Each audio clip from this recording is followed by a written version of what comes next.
Black Star Network is here. Hold no punches! I'm real revolutionary right now. Support this man, Black Media. He makes sure that our stories are told.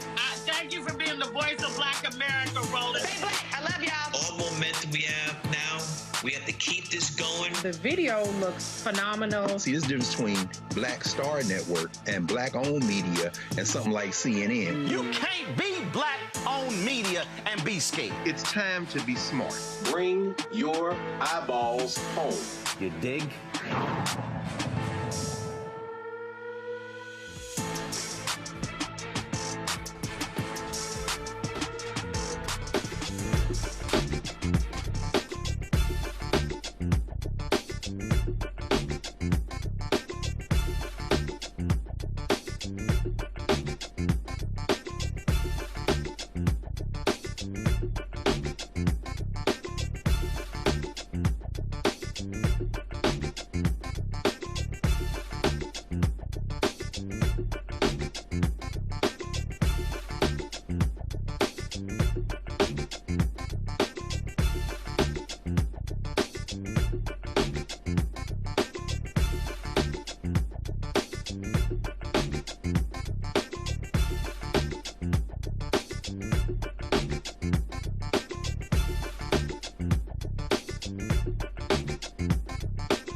Well, folks, today is Friday, May 29th, 2026. Coming up on Roland Martin Unfiltered, streaming live on the Black Star Network.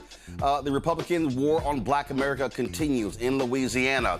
They approved a new congressional map eliminating one of the state's two majority black districts and drew an additional Republican-leaning district in its place. Not only that, the plaintiffs of the Louisiana Calais decision, they wanted to wipe out both black districts. We'll be joined by Congressman Cleo Fields, whose district has now been eliminated. In Alabama, they are rejoicing over a appeals court allowing them to cancel the May 19th. Yeah, I know. 10 days ago. The May 19th election and calling for a special election for 2 state Senate seats. That's to also wipe out black people. The twice-impeached, criminally convicted con-man-in-chief gets a setback in the federal court. First of all, a federal judge says, yeah, y'all can't move that $1.8 billion white domestic terrorist reparation fund. And another federal judge said, sorry, Trump, take your name off of the Kennedy Center. You don't have the authority to have your name on it. A black Texas teen's trial for murder begins on Monday. We'll preview the case of the state of Texas versus Karmelo Sincere Anthony, the black teen who stabbed the white teen at a track meet in April 2025. Plus, we'll show you some white folks who love to, FAFO when messing around with black folks who are just trying to live. It's time to bring the funk. I'm Roland Martin Unfiltered on the Black Star Network. Let's go. He's got whatever the miss, he's on it. Whatever it is, he's got the scoop, the fact, the find. And when it breaks, he's right on time and it's rolling. Best believe he's knowing. Putting it down from sports to news to politics. With entertainment just for kicks, he's rolling.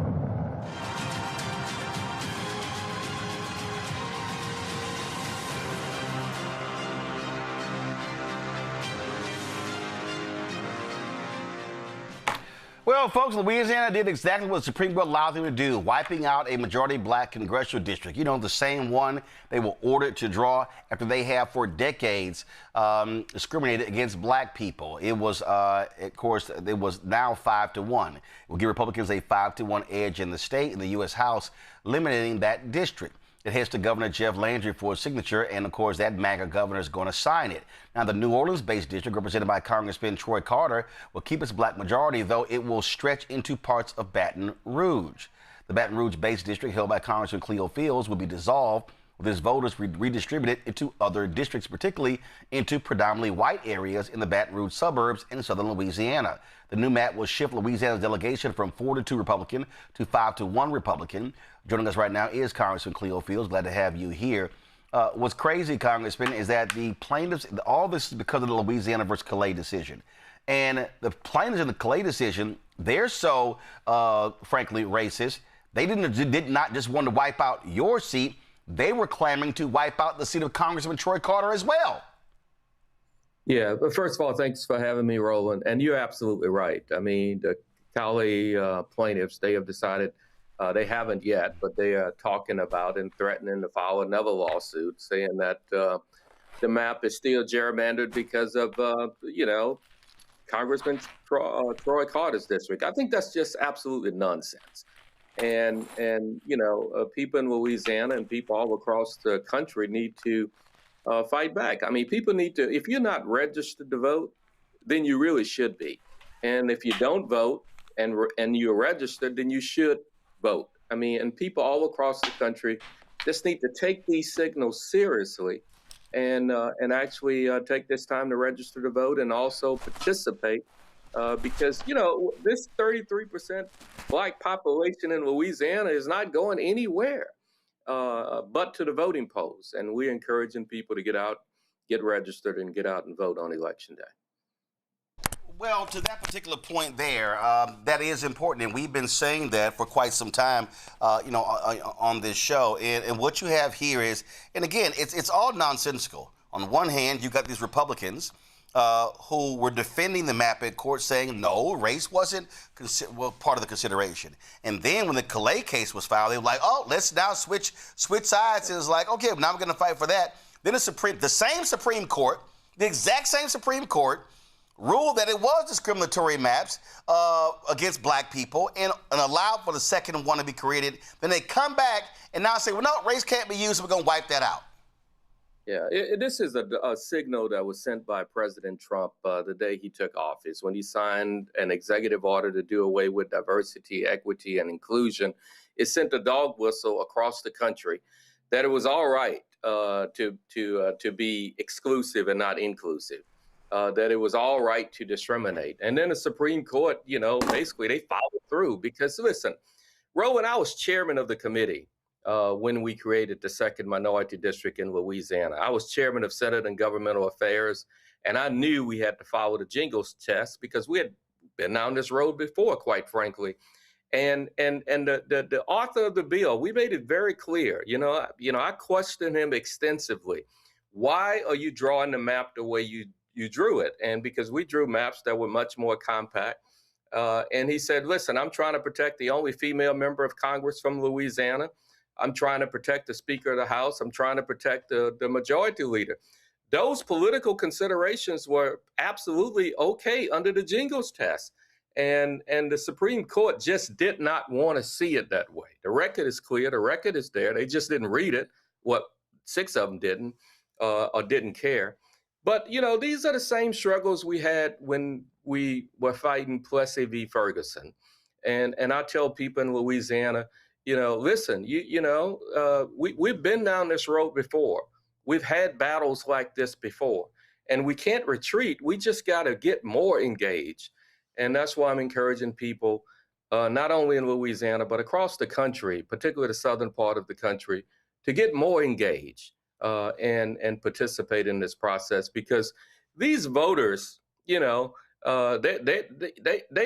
know where to. I mean, they were having a problem with all these black voters. What are we going to do with them?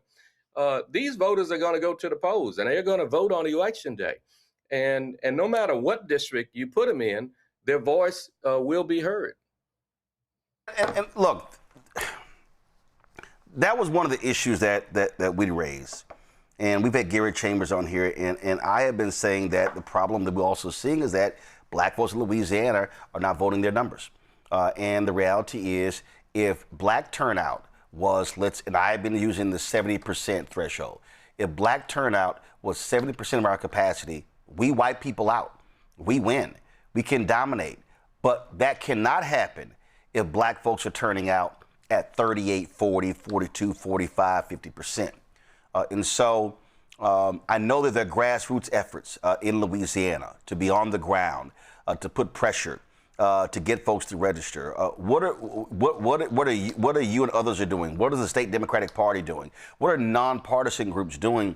Because there has to be massive, we keep talking about turnout and register people, but there has to be massive voter education about public policy, about the issues. People have to be, we got to walk people through to say, this is going to be the impact of not having a Congressman Cleo Fields representing you in Washington, D.C. These are the millions and billions that will not be coming back to our communities. They'll be going to rural Louisiana, targeting Republican white voters. We have to walk people through what the consequences means by no representation.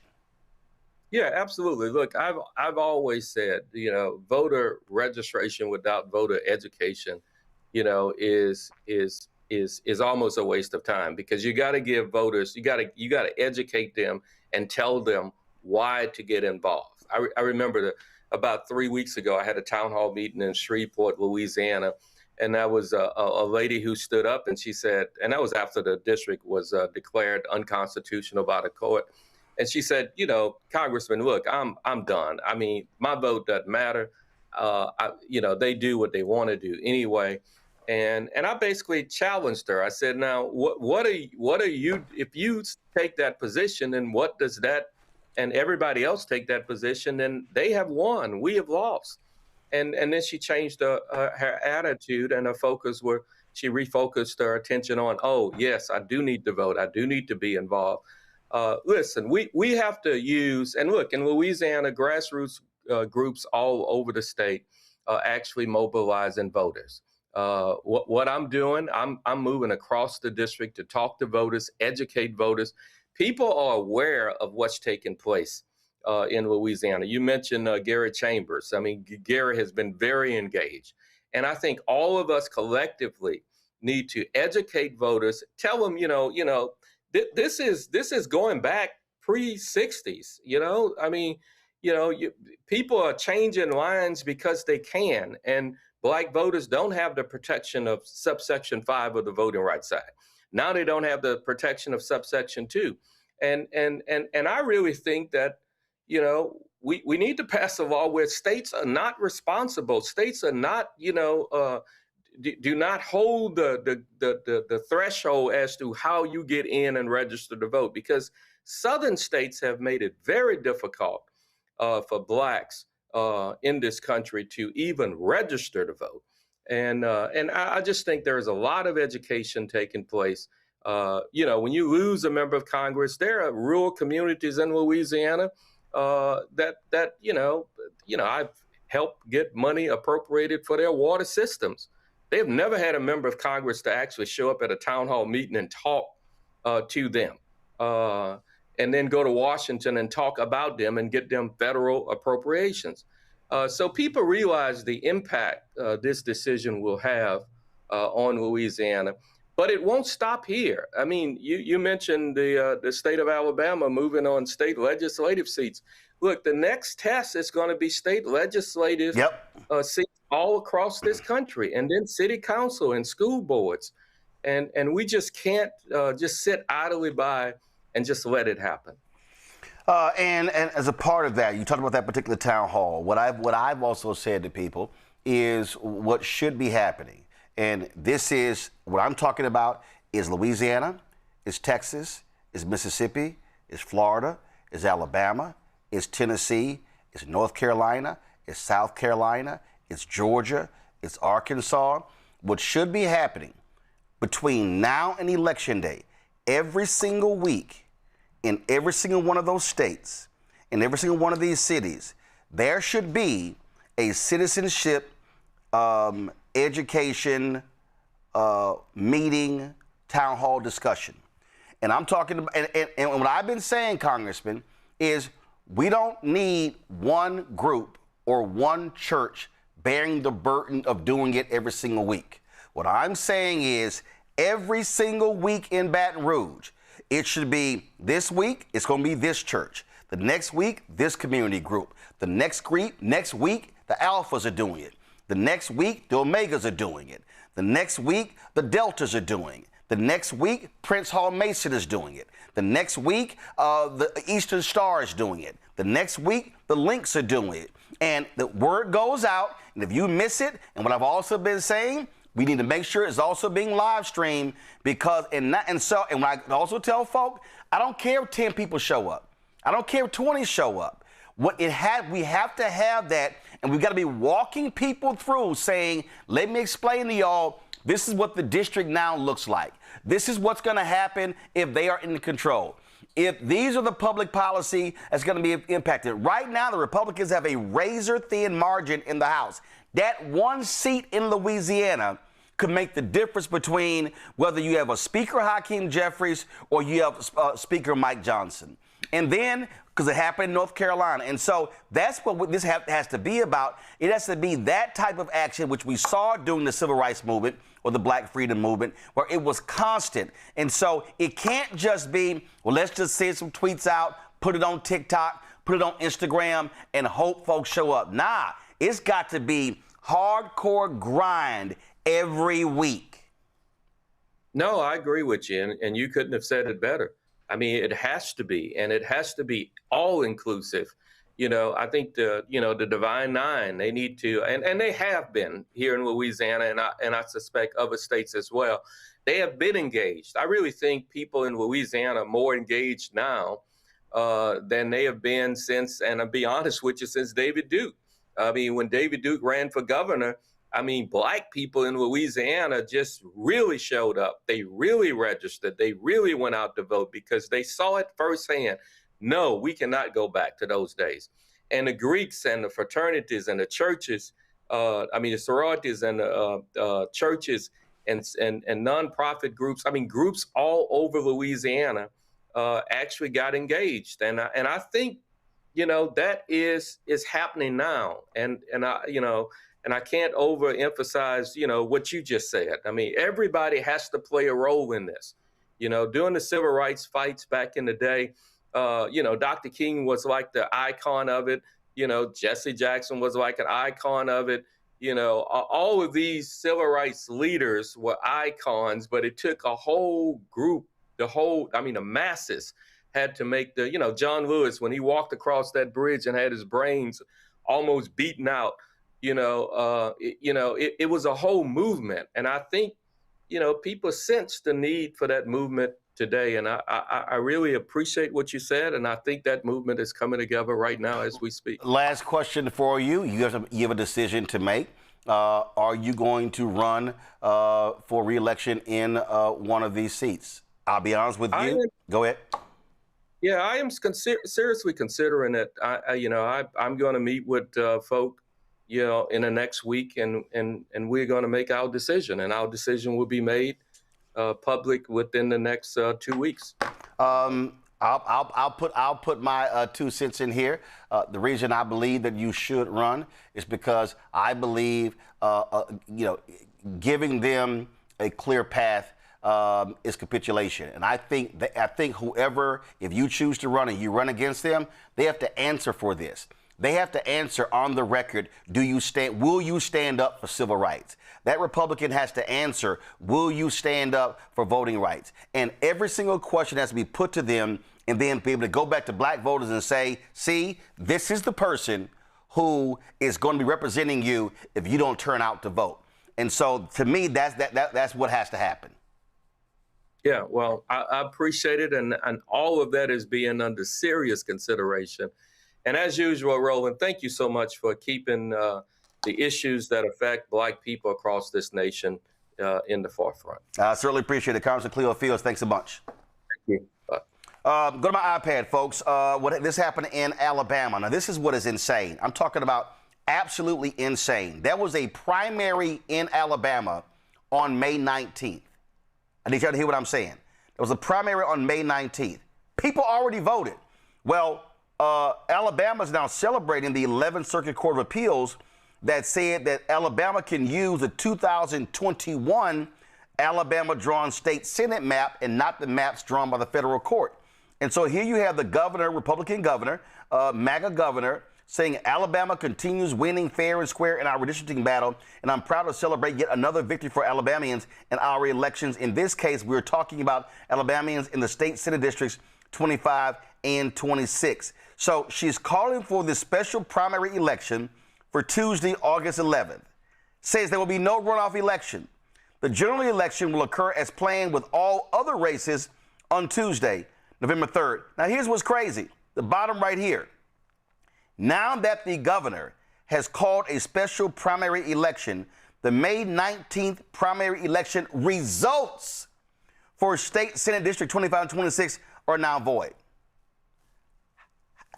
How in the hell can you just completely wipe out an election and then say, oh, I'm going to order a new one? That wasn't in the Supreme Court ruling. And remember, I told y'all this. When the folks wanted to challenge the map in Texas, same Supreme Court said, no, sorry. No, it's too close to the election. Yeah, this was in December. The Texas primary was in March. So the Supreme Court was saying, sorry, the election is about 4 months away. No, we can't do that. So y'all just gonna allow Alabama to wipe out an actual election and then say, oh, I'm just gonna order a new one? Y'all, this is what we mean when we say this is a GOP war on Black America. And I can guarantee, let's see, Alabama Senate District 25. Let's see right here. Okay, give me 1 second. Alabama Senate District 25. Let's see right here. Alabama 25th District. Okay, let me see. I wonder what they look like. So they're calling for this here. I'm gonna pull it up in a second. So we know very well what these people are doing. We know very well how they are targeting Black people. This is how these people are operating. They're shameful and despicable. I want to go to my panel. Joining us today on this Friday. I'm glad to have folks here. Actually, let me do this here. Before I do that, this was the Louisiana State Senator Jay Morris answering reporters' questions about the bill being passed. Listen to this. I'm gratified that the majority of the Senate concurred in the House amendments and it's headed to the governor's desk, and this whole debate seems to be over for now, and so I'm happy about the result. You had hundreds of people come out and protest against this bill, share public testimony. Did you take anything away from that? Well, I know a certain percentage of the state is not for this bill. I get that. But the vast majority are, as evidenced by their representatives' votes, both in the House and Senate. So, as I stated a moment ago, the Greeks invented democracy, in which is the majority rules, and the majority of the state wants a map at least somewhat similar to this, and I think it will be approved. So much conversation has surrounded race and party and whether those are synonymous in Louisiana. Is it your understanding that they are or they aren't? It would be sad if race and party were synonymous. They're not, although admittedly more African Americans are Democrats these days, but we just can't look at that. We have to look past that. And so, you know, if you'll notice, the proponents of the bill, like me, we never talked about race. It's only the people that are opposed to it that talked about race. And all of those in the legislature who were here 2 years ago voted for a map that was racially gerrymandered and was declared so by the United States Supreme Court. And it's a little disingenuous to try to claim that this map is racially gerrymandered when they clearly voted for one that was racially gerrymandered and so held by the highest court in the land. Senator, on the floor today, you talked about how you expect that there's going to be some litigation coming out of this. Do you think the map passed today? Are you confident that it could stand up in court? I'm confident.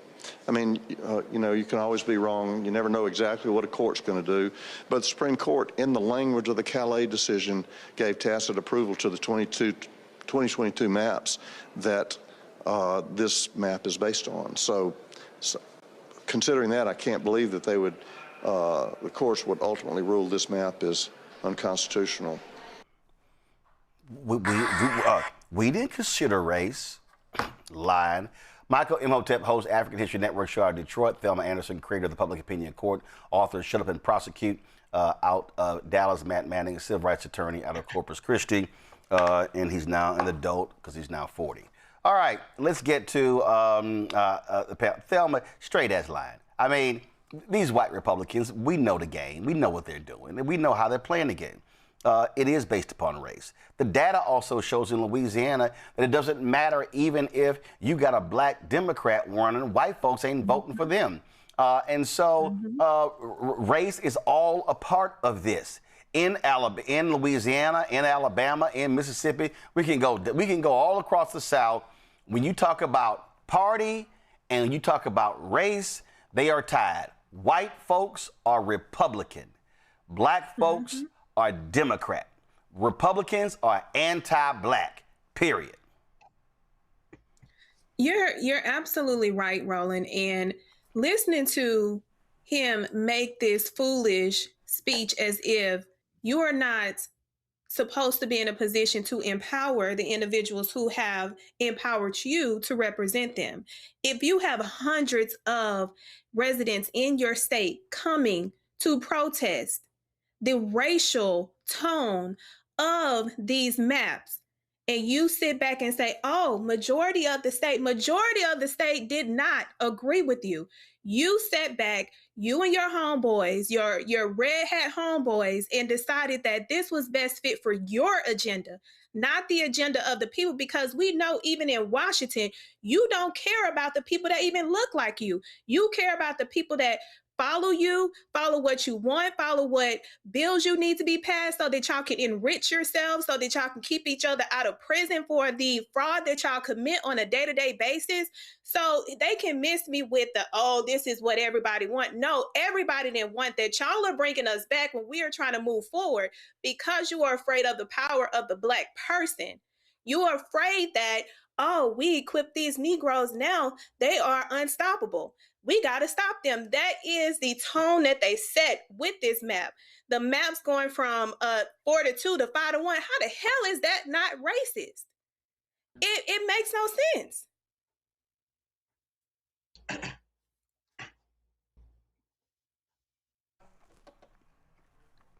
Michael? Okay, now I can hear you, Roland. Well, Roland, hey, this is what we warn people about. I mean, this is predictable. This is white supremacy, white nationalism, the fear of the browning of America. But you know, when State Senator Jay Morris, I have to give it to him. He's another one of the great straight-faced bullshitters, just like Junior Varsity Vance. He sat there and told those lies with a straight face. African Americans are 33% of the state population, right? So what they just did was they protected the House seats of Mike Johnson, protected the House seats of Steve Scalise. They put the black voters into one district that snakes throughout the state. They put them into one district, but it's not about race, okay? So now they have no problem with majority white districts. They have 5 majority white districts. But it's not about race. They have no problem. The problem is when you have 2 majority black districts and there's 6 total districts, and they want to reduce it down to 1 majority black district. Okay, so this is what we warn people about. But the other thing, Roland, at the same time, when you have brain damaged Negroes on social media attacking the NAACP for their out of bounds campaign to rally, support, and crack down just on things like this, you have the political lynching continuing that's taking place. So it's been 1 month since Louisiana versus Calais Supreme Court decision. That was April 29th. Look at what has happened just in this 1 month. So this is why the fight continues, and we have to be smarter too. When you look at this statement here, Matt, Kay Ivey says, I can tell you this, Alabama is not tired of winning. And this is why the NAACP is saying to black athletes, guess what? Let them win without y'all. People have to understand what is at play here. This is absolutely an anti-black agenda. They're targeting black people. They're targeting black power, black representation. They're targeting black communities. And folk had better wake up. And I'm telling you, black folks in Louisiana had better stop sitting their asses on the sidelines, and they should be exploding when it comes to voter registration. And they should be saying, wait until November when we wipe your asses off the map politically. Hello.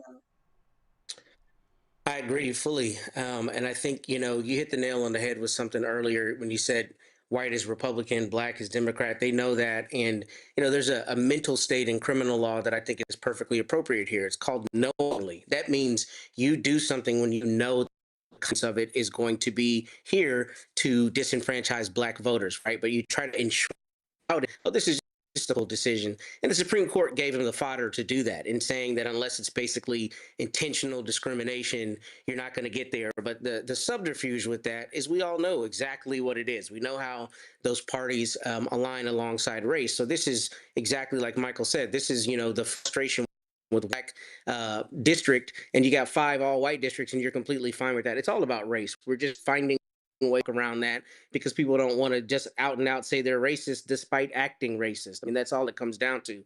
Now, in Alabama, I think there is an interesting potential wrinkle because when you were presenting this earlier, I was thinking about it.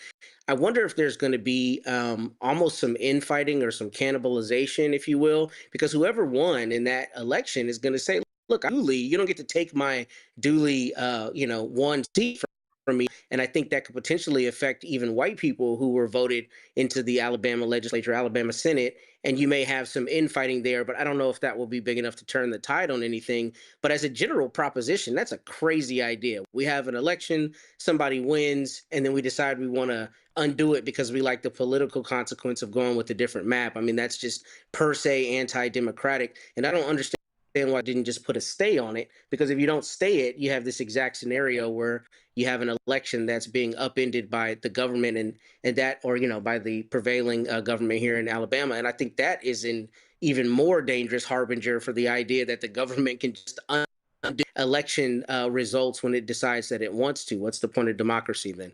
All right, folks, hold tight 1 second. I got to go to a break. We come back. Lots to break down, including the continued corruption of Donald Trump. We'll tell you what a federal judge said regarding that $1.8 billion white domestic reparations fund, as well as how another federal judge said, yeah, your name's got to come off the Kennedy Center because you don't have the authority to put it on there.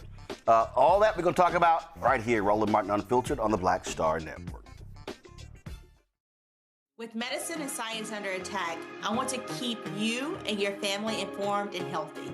I'm Dr. Ebony Hilton, and I knew at the age of 8 that I wanted to be a doctor.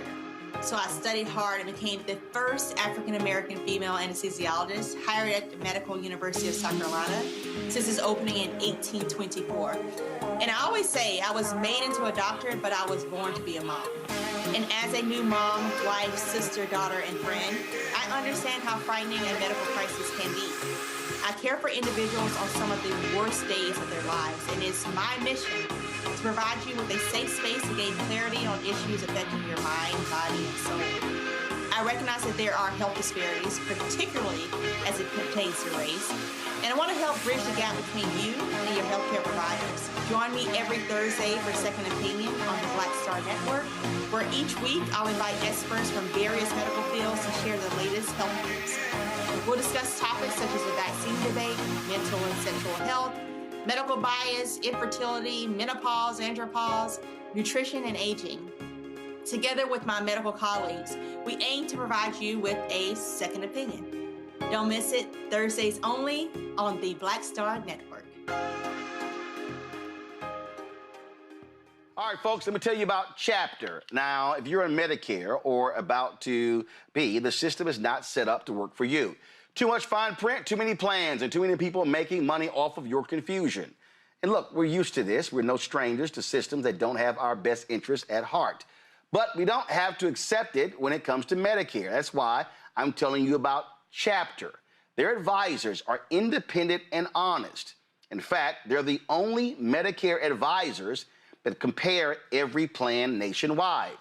And they're focused on one thing: what works for you.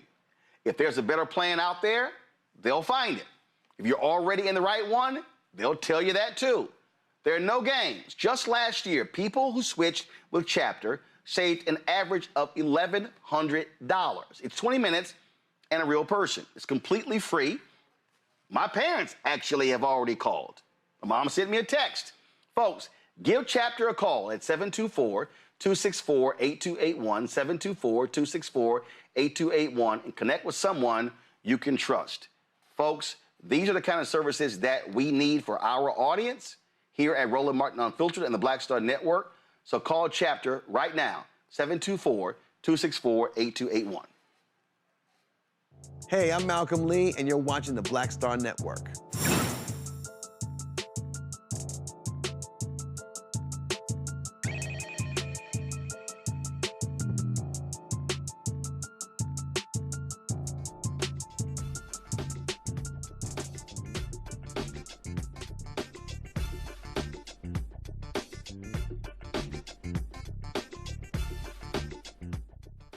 Veteran Democrat Congresswoman Frederica Wilson of Florida is not going to seek re-election to her 24th congressional district. 83-year-old publicly announced that she was retiring at an event in Miami Gardens where a street was being renamed in her honor. And I know all of you are wondering, what is the Congresswoman going to do? Well, the Congresswoman is going to not seek. I am going to travel the country, expanding the 5,000 Role Models of Excellence Project. The people who call our office every day asking, how do we get a program in our school district? That is what I'm going to do. I want to thank all of you for trusting me, for giving me the honor of serving you all of these years. It has been a blessing to meet all of you, to help so many people. I cannot go anywhere.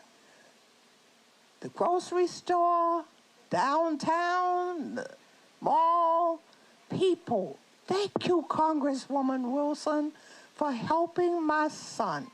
Thank you for helping me. Thank you for helping my son who was in prison. Thank you for helping my mother in the nursing home. So it has been quite a journey. Folks, she has recently been absent from Washington, D.C., missing more than 40 House votes while recovering from a second eye procedure. Wilson is known for her outspoken advocacy, decades of public service, and, of course, her cowboy hats.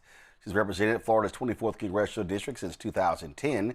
Democratic leader Hakeem Jeffries released a statement about her decision to retire. Throughout her entire career in public service, Congresswoman Frederica Wilson has been an unyielding champion of our children, a defender of the disadvantaged, and a voice for the voiceless.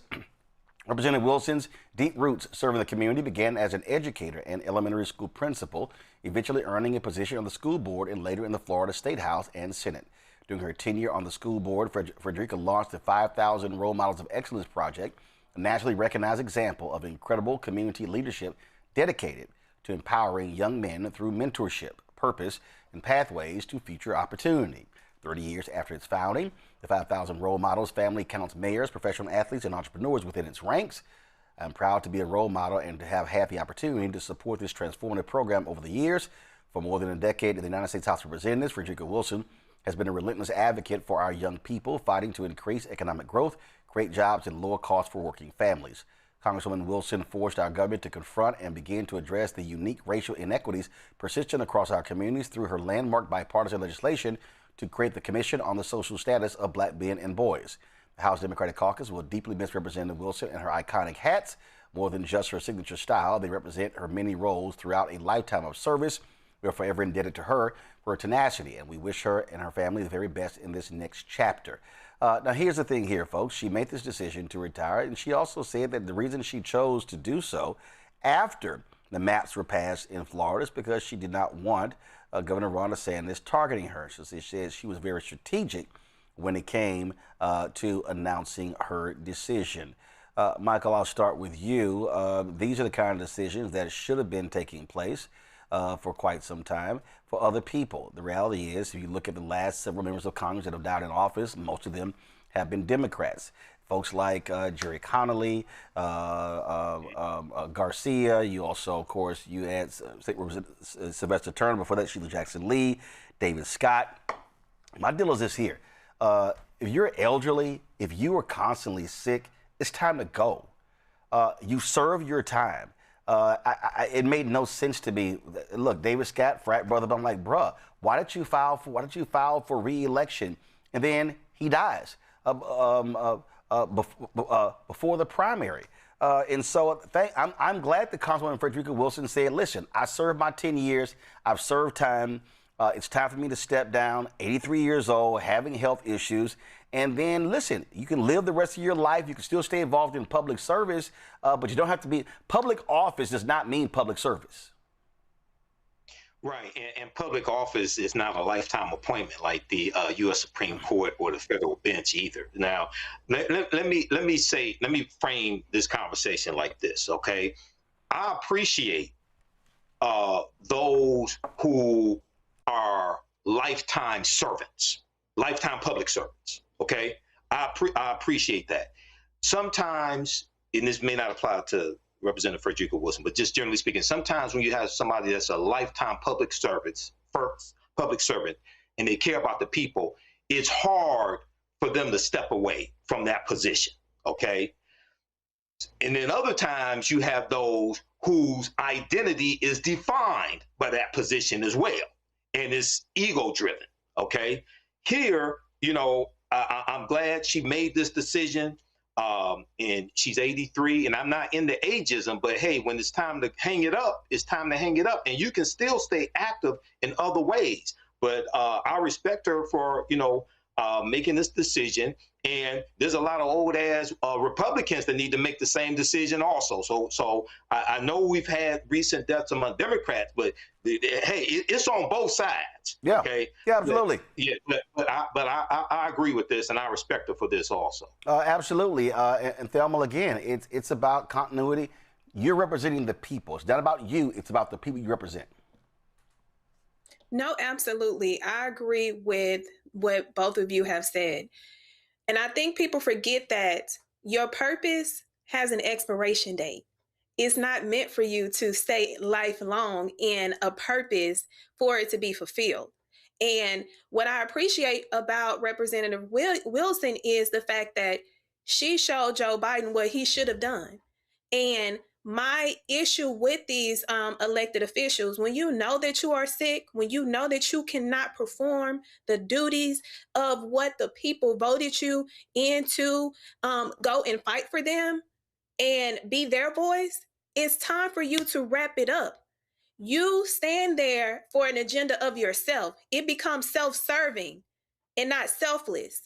at that point, when you start to think about, oh, the betterment of yourself, that's not why you are put in this position. It's the betterment of the people. And when people get to a certain age, we know that things slow down. Your motor is not going to motor like it was when you were 21. It is meant to slow down. And at that point, you need to have a hard conversation with yourself, because I don't want to keep seeing people like Mitch McConnell falling out and looking ridiculous, knowing that he one foot in the grave and 1 foot out. It's time to hang it up and understand your purpose can continue in other ways. That's what I appreciate about Representative Wilson. She understood that. Regardless if she's in her 80s now, she said, you know what? I can't rooster like I used to. It's time for me to let someone else come in, despite what the governor is doing, to take on what the legacy that I've built. Absolutely. Matt? Okay, all right, Matt working through his Wi-Fi there. All right, we'll get him back. All right, y'all, let's talk about this here. The twice-impeached, criminally convicted felon-in-chief, Donald the Con Trump, got nailed today in federal court. He must remove his name from the Kennedy Center. U.S. District Judge Casey Cooper said the board violated the law by adding Trump's name to the historic performing arts venue. The judge also blocked the Kennedy Center from temporarily closing its doors for a year-long renovation. In the 94-page opinion, Judge Cooper concluded that the law establishing the center makes crystal clear that the center is to be named for President Kennedy, and it cannot bear any other formal name or public memorial based on the board's unilateral say-so. The Trump administration must remove all signage from the Kennedy Center that includes Trump's name and update its website to remove all references to the name Trump Kennedy Center or the Donald J. Trump and John F. Kennedy Memorial Center for the Performing Arts. It must take place within 2 weeks. Judge Cooper said the center was permanently blocked from displaying, installing, or maintaining any physical or digital signage on the Kennedy Center building or grounds that designates, suggests, or implies that the institution is named for any person other than President John F. Kennedy. Now, this was a lawsuit that was filed by Congresswoman Joyce Beatty, who is an ex officio member of the board. Congresswoman Beatty, want to have her on the show. She's receiving an award, so she couldn't make it, but she did release this statement. Today's ruling rightly affirms that the administration's efforts to rename and close the center have no basis in law. The Kennedy Center is an institution that belongs to the American people, not to Donald Trump. He has desecrated this sacred memorial for its own vanity. I'm proud to have fought for the rule of law and to protect this sacred institution. The judge made it perfectly clear that only the Congress can designate whose name goes on that building, not Donald Trump. And y'all know what happens when a spoiled child throws a temper tantrum and acts like a pissant. Well, that's Donald Trump. This is what this fool posted on Truth Social. I'm not going to read all of this trash, but I'm definitely going to read the highlights. Shockingly, a judge appointed by Barack Hussein Obama, Christopher Cooper, ruled that the Kennedy Center, which was going to close in early July for large-scale renovations and construction due to years of neglect, decay, and poor maintenance, and which was to be transformed by the Trump administration into the finest facility of its kind anywhere in the world, is not allowed to close for these renovations, which would not be possible to properly do without such a closure. He then goes on. Judge Cooper ruled that the 36-member Board of Trustees, which unanimously voted to add the name Trump onto the former Kennedy Center, making it the Trump Kennedy Center, did not have the right to do such an addition, and the name Trump must be removed. Yeah, idiot, because only Congress can do that. You're not a king. So he then goes on to say, they failed to do anything with the center. Then look at this here. He was looking forward to making it into a great and prestigious winner for Washington, D.C., and indeed the United States of America. Blaming, he calls out radical left. They would rather see it die than have President Trump transform it into something that everyone could be proud of, much as I have done in many cases throughout my life, and recently with all of the construction, renovations, and fix-ups that we have completed with the Department of Interior on waterfalls, fountains, blah, blah, blah, blah, blah. Then he goes on, radical left Democrats. And now I love this here. We're going to be working with Congress to transfer this failing institution back to them so they can make a determination as to what to do with it. Okay. Y'all, you can't transfer the facility back to Congress. Congress has oversight. Congress approves the funds, but you have agencies that are responsible for doing the work. So you don't transfer the Kennedy Center back to Congress. You never had the authority to put your name on it. Oh, it gets better. Let's see here. Judge Cooper was given a presentation by leading building and construction experts as to how structurally dangerous the building is, with rotting beams, parking areas that are subject to collapse, and various other life and safety problems.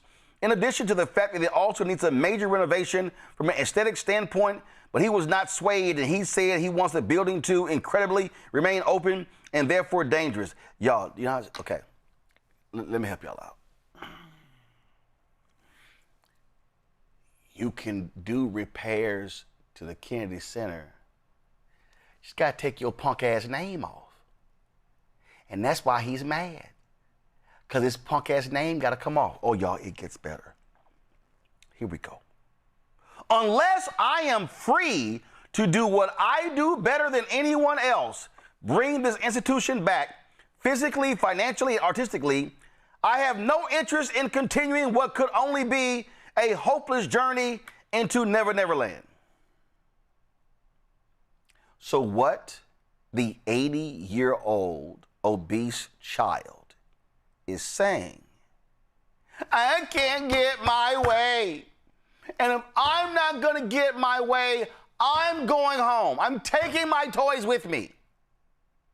But the judge said, I'm sorry, the Kennedy Center is not your toy, so it has to stay. This is a petulant child. MAGA, all you maggots, y'all voted for a deranged narcissist to sit in the Oval Office. What this goes to show you is Donald Trump doesn't give a damn about America, the United States, none of that. Donald Trump only cares about Donald Trump. That's all. He doesn't care. Look at this.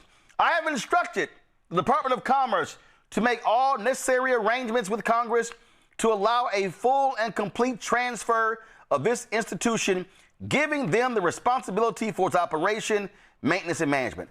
Y'all, he can't do that.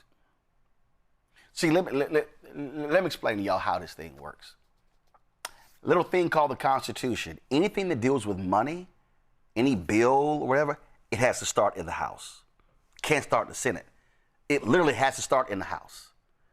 And then once the House passes it, then it goes to the Senate. And then if they have a separate bill, then they pass it there, then they reconcile the two bills. Then the House has to vote on the reconciled bill. Then it goes to the Senate, and then it goes to the occupant of the Oval Office to sign. Congress funds departments. So you have Commerce, the Interior, Health and Human Services, Department of Agriculture. You've got the Pentagon. I mean, we can go on and on and on, listing all of the Labor, Veteran Affairs, listing all of the departments. The various federal departments have oversight of certain things. So, for instance, Donald Trump can't just say, even though he's tried this with the Education Department, Department of Labor, y'all are now in charge of the Washington Monument. Can't do that. That's not how it's done. So this idiot actually thinks that he could just, okay, Congress, I'm going to give y'all the Kennedy Center back. No, you can't. The man is an idiot. He's an absolute idiot. And he lost, and he's throwing a tantrum. Oh, but it got better. Another federal judge temporarily blocked payouts from Donald Trump's Anti-Weaponization Fund, which is really the White Domestic Terrorist Reparations Fund. Today's ruling means no money will be released for the claims through this new $1.7 billion slush fund for Trump allies who believe they were victims of a weaponized government. U.S. District Judge Leone Brikema in Alexandria, Virginia, also barred the government from moving forward with the fund's creation while litigating challenges to it. Yep, that's pending. The judge scheduled a June 12th hearing in this case to hear arguments about whether to extend the order blocking payouts from the fund. The government created the reserve to resolve Donald Trump's lawsuit against the Internal Revenue Service over the leak of his tax returns. Oh, and one more thing about those tax returns.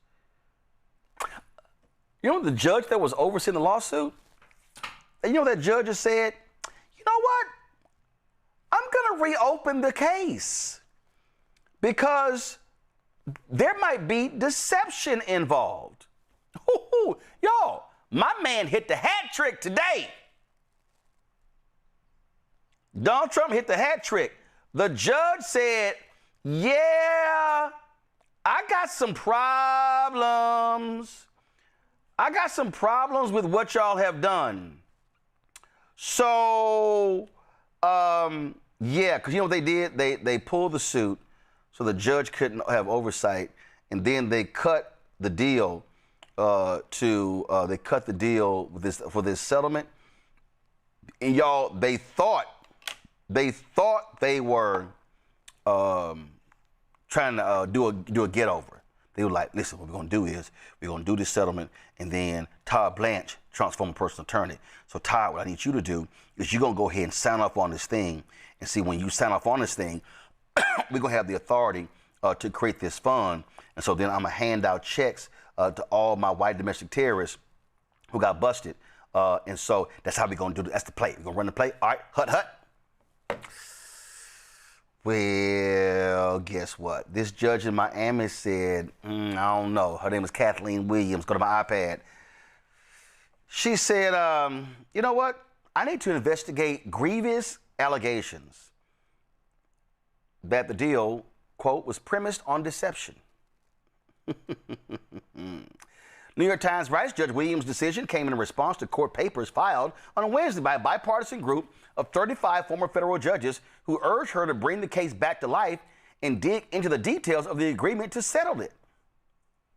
Before she closed the case, Judge Williams, an Obama appointee, had questioned whether the lawsuit presented an actual conflict that she could adjudicate, given that Trump was on both sides of the suit, bringing claims against the federal agency that he controlled. When she closed it, she noted that there was no settlement of record, but shortly after, the Justice Department released its agreement for closing the action. Oh my God. I could just, all I hear is Stevie Wonder. Isn't she lovely? Isn't she wonderful? See, Trump can't control this federal judge like he can that fool, other judge in Miami, you know, the one who, what's her, I forgot her name, Patton, crazy head, cockeyed, I can't remember her name. Anyway, so, y'all 0 for 3. Matt, that's called getting your ass kicked in court. I mean, it's just like, ass whooping. Oh, shit, I got slapped over here. Damn. Ooh, so he basically got slapped on this side, and slapped on his ass. He just got straight up jacked today. Yeah, and you know what's funny? I mean, judges are typically pretty, what's the word? They're reticent to be activists and to say things in an incendiary way. But there's little Easter eggs you can read from at least what I've seen reported that let you know how the judges feel. When a judge says, for instance, this violates the clear language of the statute, that's telling you you're bringing me some BS, right? It's very obvious what your power is here and what your power isn't. So you're renaming the Kennedy Center is a direct affront to the law, and I'm not going to allow that.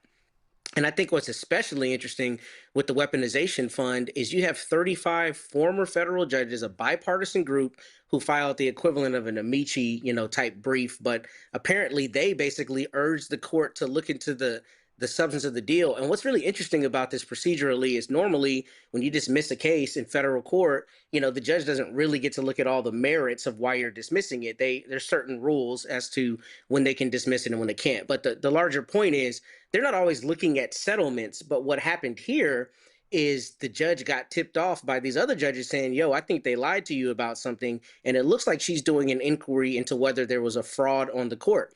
I recently had this happen in one of my cases, and I will tell you, federal judges have a lot of power, and they really, really, really get pissed off if they think somebody's lying to them. So I'm especially interested in seeing how that turns out, because that judge is saying, look, you guys tried to pull the wool over my eyes. I'm absolutely going to get to the bottom of this.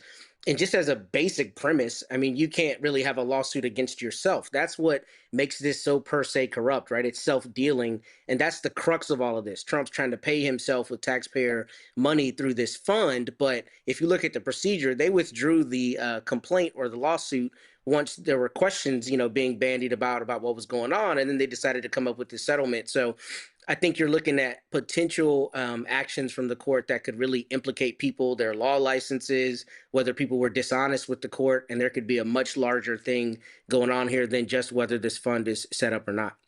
Yeah, I mean, this is what the New York Times says. In her brief but stern order on Friday, Judge Williams said that she wanted to investigate the circumstances surrounding Trump's efforts to settle the lawsuit in a way that benefited him and his allies, asserting that she was, quote, empowered to investigate serious misconduct.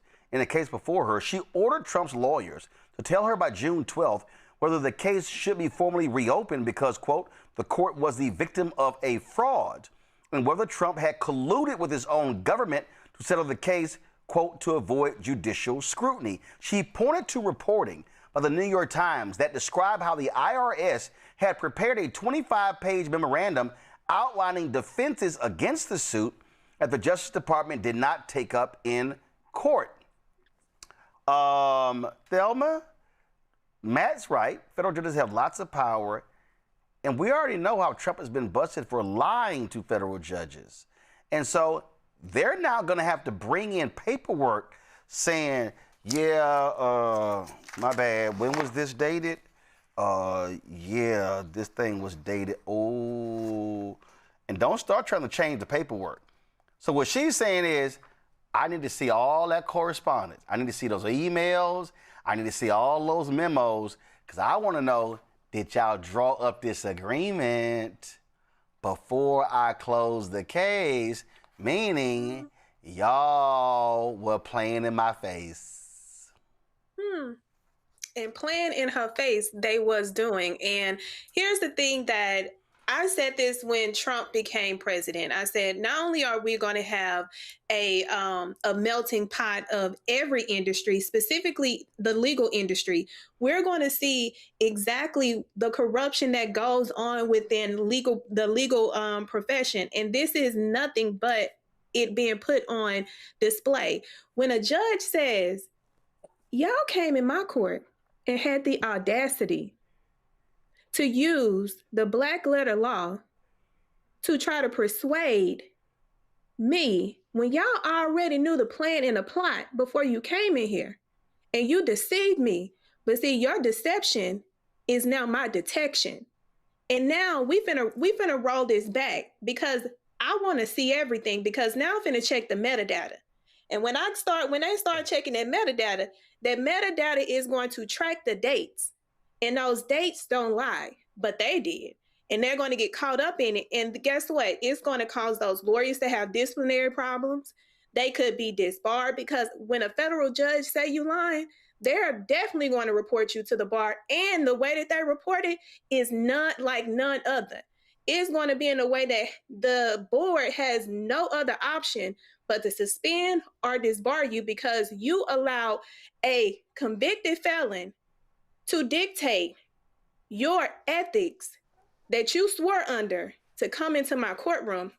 But this is just the onset of what Trump and his fraudsters have been doing. But we have to have judges that lean on the law, the integrity, the truthfulness, the honesty of what this profession is supposed to be and not what MAGA wants it to be, which is their way to come in and enrich, steal, kill, and destroy. Absolutely. So he just keeps taking L's, Michael. Well, most losers do. And, this is good news on a Friday. And I read the piece that just came out from the New York Times on this as well.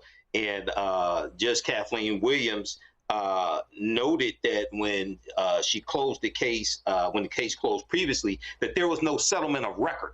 Okay, so this is one of the things that has come up in the analysis of this. Okay, so you filed this frivolous lawsuit against the IRS for $10 billion, right? There's no settlement of record, but then you create this $1,776,000 fund and talk about this is for people who were the victims of weaponization of the government. And a lot of people are saying this is Donald Trump's attempt to fund his personal militia so that the January 6th insurrectionists, who he gave a pardon to, 1,500 of them, can now get money after they assaulted police officers and stormed the Capitol, because who knows what's going to happen if he needs them again. Okay? So we have to understand how all of this is connected. So this is, once again, the reason why you have to have good federal judges. This federal judge was nominated by Obama, and then also Judge Burkima, nominated by President Clinton as well. So all those people out there who said judges don't matter, your ass probably didn't read any of Project 2025 either and don't know what's going on. You know, so we have to understand how all of this is connected. But so we'll see how this works out, but the fight continues. Keep taking those L's. All right, y'all. Quick break. We come back. Drama in the New York Giants locker room, beyond the fact that they suck as a football team. Their quarterback, Jackson, whatever his name is, Jackson Dart, you know, he introduced Trump at a rally. Why you laughing, Matt? They do. They suck. They So suck. you said they suck. I'm a Cowboys fan. I hate the Giants. So Shit, y'all suck too. Y'all suck more than they do. That's not the point. We hate the I Giants. mean, like if you gonna laugh, if you gonna laugh, I mean, you were laughing too much. Y'all really suck. Y'all really suck. See, yeah, come on, Roland. Y'all do. Y'all suck. The season ain't started yet, Roland. It's a new season. No, that's not. Yeah, right now they still suck in the off season. So it's like, I mean, they suck. The Cowboys suck. So let's just don't blaspheme America's team. Just keep pushing. Let's just you're not even in Dallas. You're in Arlington. So y'all suck. So let's just be real clear. Y'all are terrible. Your team is terrible. So keep laughing. They're going for the Super Bowl. Yeah, they're gonna go to the Super Bowl. They're gonna buy a ticket like everybody else. Exactly. So they can keep sitting. They can keep sitting here. You can laugh, but yes, the Giants suck. And again, just in case, Matt, you'd be reminded of this. This took place at your stadium. Oh God! Here we see, you got a weak ass Cowboy fan who's directing the show, and see, he thinks he's not gonna pull it up. But see, he's not gonna get paid if he don't pull this up. So I advise Henry to go ahead and punch that. I advise Henry to punch that button, or I'm telling you, because I'm telling you right now, I would advise Henry to call the EEOC. No, you call it EEOC because you call EEOC. Let me remind you, I approve invoices. Let me also remind Henry, I dictate who directs each day. So you might not even Henry might not be able to even put an invoice in because he may not be directing for the next month. Hero, give Henry my number. Yeah, oh yeah, boy, it's amazing. It's amazing. Oh hell yeah, it's amazing how they got punched. Oh yeah, it's amazing how they got punched. So I just wanted to remind y'all, no, keep it up. Bring it back up. This workplace violence. I just want to remind Matt who beat your ass in your stadium, like smacked the shit out of you. So next time, keep the Texans out your mouth, except say way to go for beating our ass. There you go. Now Henry, clearly you feel some kind of way. Nobody said anything about the Texans. Now Henry, you can come back to the panel. Yes, I thought so. All right, when we come back, we're gonna talk about Jackson Dart. Speaking of the Trump rally, and man, his teammate lit his ass up. That then led to a team meeting. Now Dart comes out today to address it. Carter comes out today to address it. And you know Jameis Winston has something to say too. We're going to show all that next on Roland Martin Unfiltered on the Black Star Network. Don't forget, support the work that we do. Join our Bring the Funk fan club. Y'all, this is the realest, blackest show out here. Don't nobody do what we do. No radio show, no TV show, no digital show can touch what we do. And so y'all want to support what we do, please do so by joining our Bring the Funk fan club. You want to contribute via Cash App, use a Stripe QR code. You see it right here. Checks and money order, make it payable. First of all, you're listening, go to blackstarnetwork.com if you want to support the show.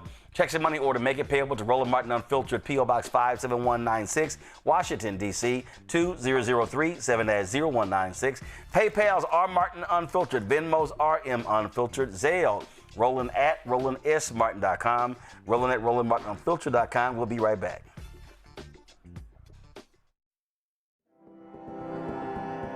No election in Georgia will ever be the same. You're not gonna be able to tell black folk your vote don't matter in 2 years when it's the gubernatorial race and these state legislative races, that we don't have the power to win a state Senate seat. Now I say that, but this is the caveat. This is the tricky part. This was possible because there were more resources than we've ever seen in this state. The question is going to be, now that we done saved the country and white folks in the country aren't feeling like the world is falling apart, is there going to be the same kind of investment in black-led organizations and in black communities? If there is, there's no election in the state that we can't win. There's no election in the South we can't win. We'll still be motivated. We still will have learned lessons. Black folks still going to be amped. But at the end of the day, it's not sustainable. We can't really count on external funding long term. Independent politics requires independent money. When we can combine that kind of economic power with the political power, now we're talking. That's nation building. That's what we're trying to get to.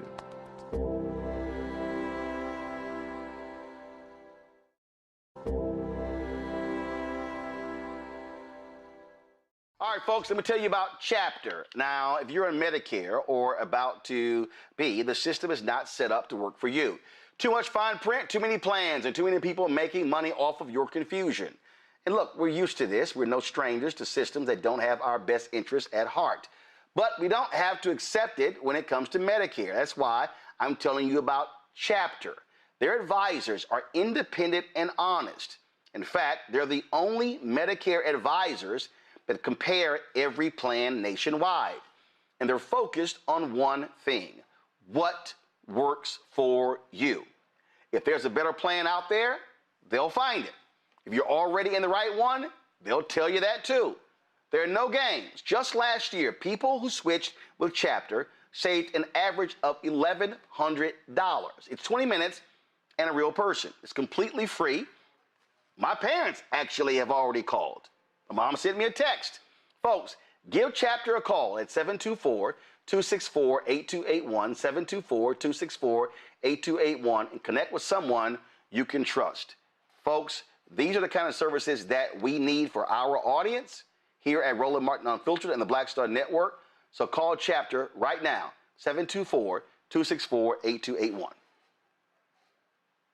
I'm Brittany Noble, Midwest-born, HBCU educated with experience in newsrooms across the country. Well, I've teamed up with Roland Martin to bring to you The Breakdown. This isn't just news. It's our stories, our voice, our community.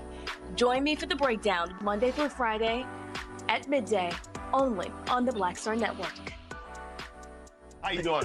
I'm Mark Curry, and you're watching the Black Star Network. That's why I got these glasses on, because that black star is bright.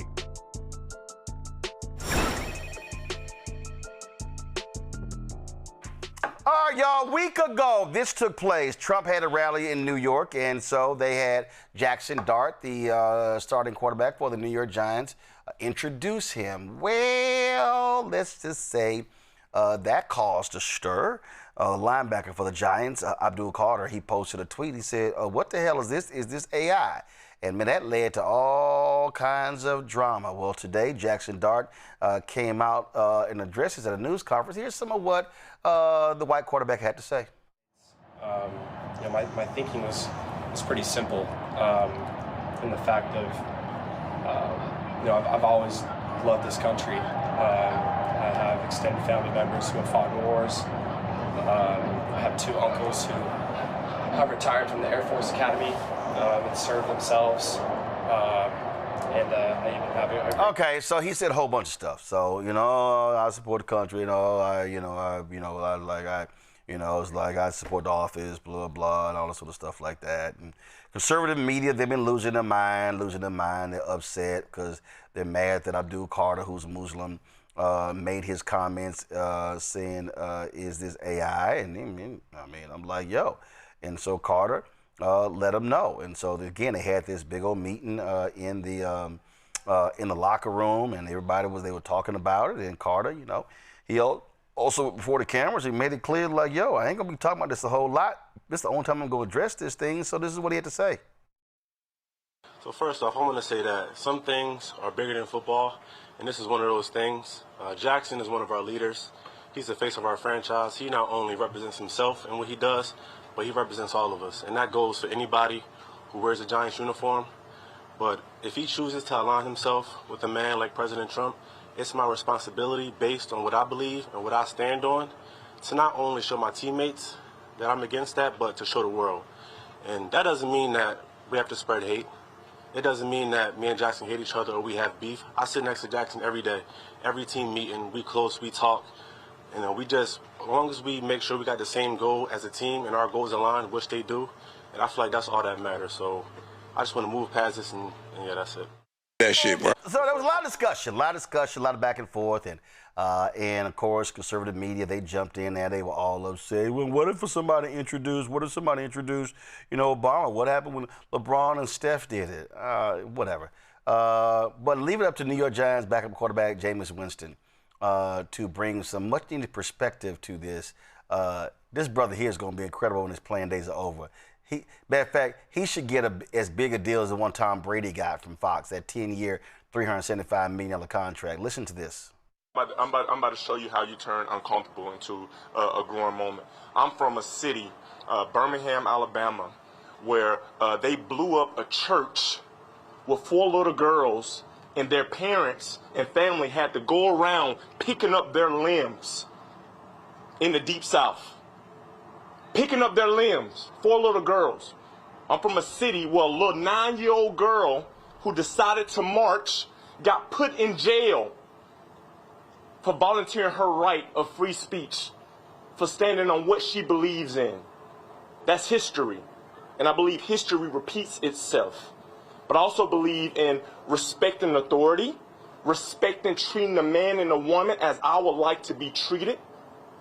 That is how uncomfortable situations and uncomfortable times help unify people, because you know them, you realize from them, and you grow from them. Right now, I haven't been a part of any openly traumatizing things like that happen, not 250 years ago when this country came into existence. But try about 80 years ago. We got people that still live during that time. Those little girls will still be living right now. That 9-year-old girl that got sprayed with hoses and you put dogs on her and put her in jail, she's still living right now. It's a little children's book. I read this book about this 9-year-old marcher to my kids. That's why educating our youth and informing them of our history is so important. A lot of people try to push it past. You're like, oh my gosh, like that's behind us. No, guys, we living in it right now. We got a blonde-haired, blue-eyed white kid and a black Muslim religion black kid who are coming together and showing the world that we can come together. We can happen. We don't have to see everything. Everything doesn't have to be viewed in this perfect little snow. So what's interesting is, again, as you look at all this other stuff, I mean, Abdul was right. He's like, I'm sorry. He's like, yo, you want to ride with that dude? I'm going to say something. And he should say something. And here's the deal. Jackson Dart, if you want to ride with Trump, go on right ahead. We'll deal with the consequences after the fact. And listen, understand, y'all, when you look at NFL locker rooms, you know what typically happens? You got your white players and your black players. You got your white linemen, especially offensive linemen, many of them going to be Republican. When the Freddie Gray stuff happened in Baltimore, yo, you had white cops. When George Floyd happened, you had white football players who were like, yo, I don't understand. Why can't y'all comply? And the black players were like, let me explain to you how this shit go down. This all happens. And so, Jackson Dart, you chose to step your ass out there, you know, and speak at the Trump rally. You can talk about all you want to. Oh, no, I just respect the office. That was the same thing Nelly said while he performed the inauguration. Oh, I respect the office, and my family got a military background, so I respect the office. Well, guess what? You're going to get to catch that heat that come with it, especially when you have an insurrectionist, a lying, narcissistic, corrupt asshole who you're speaking and representing. You got to deal with it. And so he's now going, they can sit here and what's his name? John Harbaugh. This is what the head coach of the Giants had to say when he was questioned. John, just to clarify. Last one. You said you knew that Jackson was going to meet the president and shake his hand. Did you know that it was going to be in a public way introducing the president? No, but it doesn't matter. You know, I mean, I'm not worried about it. I'm not into all those details about it. It's not. Now, John Harbaugh, he knows. Remember that smiling photo of him in the Oval Office? And he had a trash-ass season with the Baltimore Ravens. That's why he got fired. I guess Abdul Carter's saying, say, man, you get close to Trump, you're going to end up losing. Carter's like, I ain't trying to lose on this team. I think that's what he was telling them, Matt. He was like, yo, if you want to line with that racist, you want to line with that piece of crap, go right ahead. But don't think for a second I'm not going to call you out because you're the quarterback. And it's been all this conversation. There's been more conversation about Jackson Dart and really more Abdul Carter's response, because you got Boomer Esiason criticizing him. Skip Bayless said he shouldn't go public. It's like it's a whole lot of conversation, but you know what you have not heard a lot about in all of this is the fact that the Giants owner, Steve Tisch, was kicking it with girls with Jeffrey Epstein. Ain't that interesting? They spend more time talking about Carter's response to Dart as opposed to the Giants owner talking about getting with girls with Jeffrey Epstein. Matt, go ahead. Yeah, of course. Yeah, deflect in every other direction. I mean, we're seeing that everywhere. I don't have much to add beyond a couple things. First, I think there's still an underlying, problem that people have with athletes having political positions at all. I think there's still a lot of people who think they need to shut up and dribble or play the sport, right? And they shouldn't be weighing in. They're people, they're going to have their opinions. I support Jackson Dart's, ability to have his First Amendment opinion and to support whomever he wants. But this is really not about that. This is about consequences. And when you're the quarterback of the team and you align with somebody who's as much a hot button issue as Mr. Trump is, then you can expect you're going to have backlash. And I think it's good that Carter called him out. I wonder how these conversations actually happen behind closed doors, because the problem is when we see it through the prism of public statements, we're getting the little bit of what they say. I don't know what's really happening in the locker room, but I don't think you can be surprised. I mean, especially when you have somebody like Trump, because when you play on a team with a lot of brothers, if you have somebody who is through his policy and through his rhetoric saying he hates black people, what do you expect to happen? People are going to feel some kind of way about that, and that's going to create a division. But, none of this is surprising to me, especially because, the way the NFL tries to portray itself as, this purely American sport and this big time, the backlash when people get mad at the Super Bowl performer and all that kind of stuff. I mean, I think some of these things are all tied together, but it doesn't surprise me that he's supporting Mr. Trump. I bet a lot of NFL players do. And it's good that you have divergent opinions, somebody calling them out. That's exactly what needs to happen. And it's like, hey, Thelma, it's all good. You want to stand up with your boy Trump, go right ahead. But expect to get your ass lit up too. Absolutely. Absolutely. And it makes me think of how the NFL really put Shador Sanders through hell for being raised right and being respectful and knowing how to articulate and knowing his value. But when we're looking at it, a quarterback, quarterbacks are considered the nucleus, considered the leader, the face of the franchise. And when you go out and make a mockery of the franchise in the face of individuals that look like me, you're showing the disrespect. You're showing the lack of leadership. You're showing that we can't trust you. Like we say, we don't care who you align with, but when you put it in our face to let us know, like this what it is, well, we finna show you what it is. We're going to start speaking up. We're going to start articulating. We're going to start letting you know. And you better also understand that when it's time to go on that field, guess who got to protect you? So you going to play in our face for the president, but we got to protect you on that field. Pick your side wisely. But he showed us the side that he picked. He ain't picked the side of his teammates. He picked the side of his ego. And that will fail each and every time. No, absolutely. Michael, is interesting.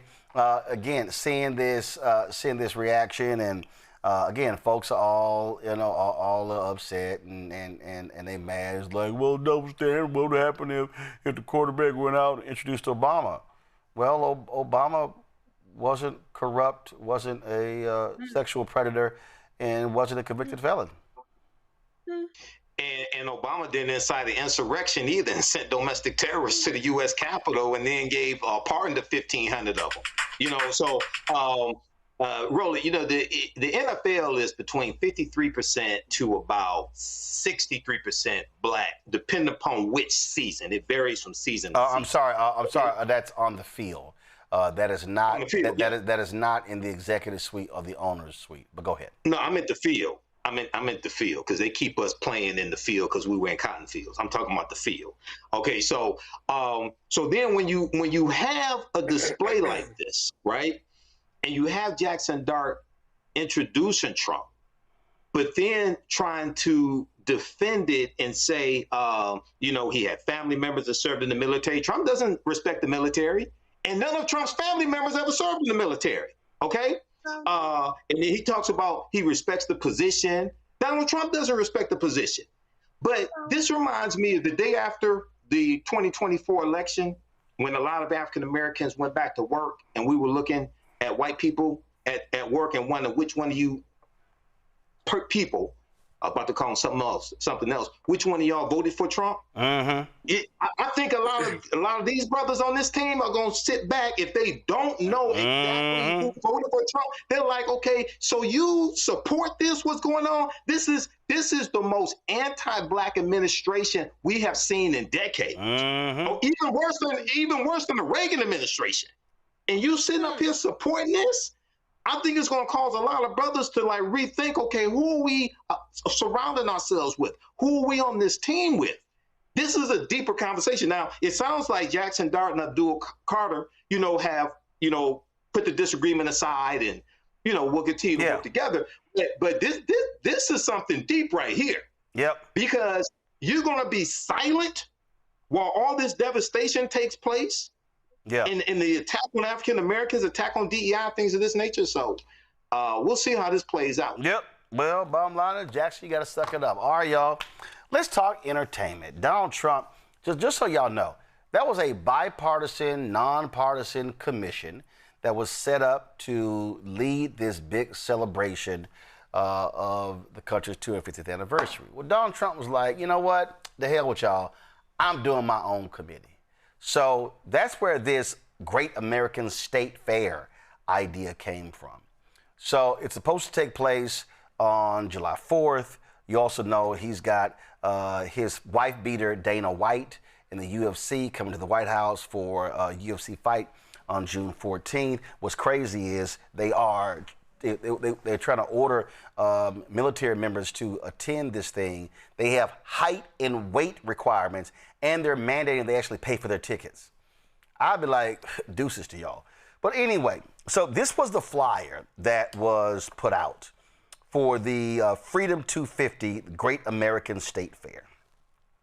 And so you see right here, Martina McBride, country star, Young MC, CC, Music Factory, Vanilla Ice, Milli Vanilli, The Commodores, Morris Day in the Time, Flo Rida, Bret Michaels, okay? So taking place between June 25th and July 10th. So these people accepted. Well, all of a sudden they began to find out really what this thing was about. And so all of a sudden, let's see, McBride announced, I'm not gonna perform. Young MC, nah, I'm good. The dude with CNC Music Factory, first of all, I don't even know why they coming, because they only got one song, and the song they got was really Martha Wash singing, and we already know what the fraud there was. She wasn't even in the video. They had this other tall, fine chick. Martha is a larger sister, but they wanted Martha's voice. She had to sue them. Her name wasn't even on the album. So, I don't know. Like, are they going to do a set or a song? I don't know. Okay, so the Commodores, appreciate the Commodores, but Lionel Richie not going to be there. Okay, so Milli Vanilli, one of them died. They only got, like, I don't know what the hell that's about. So we know this broke white boy here, Vanilla Ice. Oh, he got his one song. Morris Day in the Time, they said, yeah, Morris like, y'all ain't gonna see us there. Flo Rida, they've been lighting his ass up because he has not announced that he's pulling out.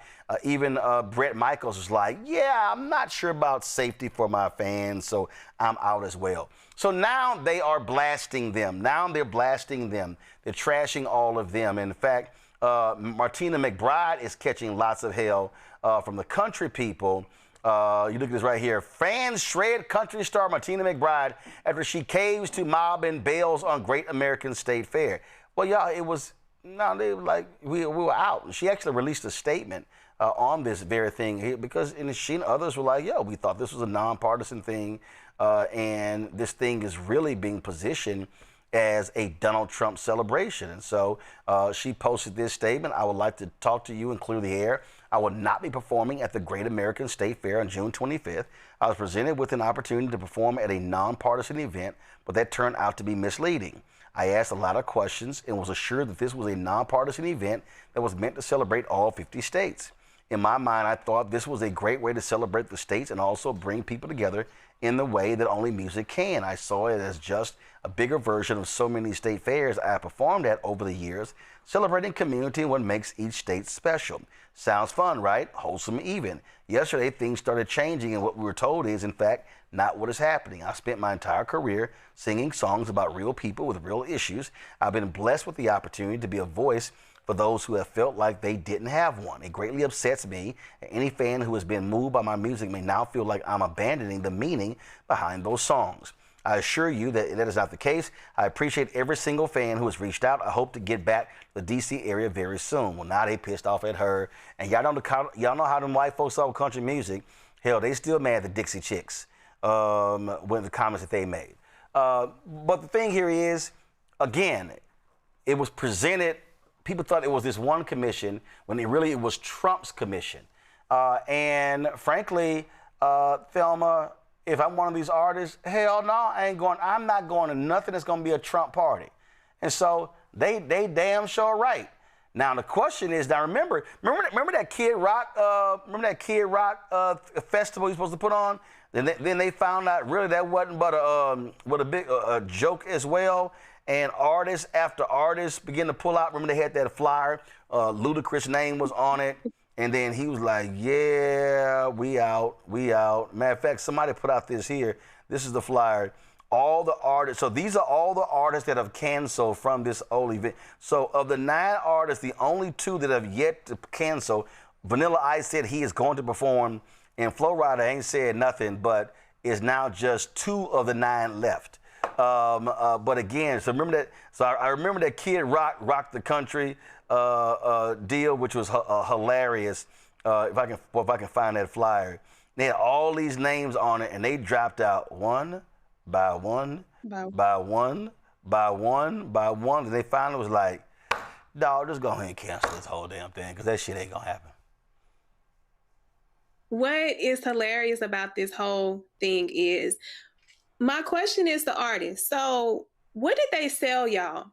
Did they let y'all know that this was going to be Trump affiliate, or did they try to sell you something different to where you didn't know this was going to be posted and then it was going to actually identify who was behind the whole event? I want to give them the benefit of the doubt, but I can't give them the benefit of the doubt because at the end of the day, it's your responsibility to know who you are performing for. No, and who you are putting your name. But got to remember, some of them say it was misleading because you did have 2 committees. You had a bipartisan, you had this nonpartisan committee, and then Trump decided to create his own committee that sounded just like that one.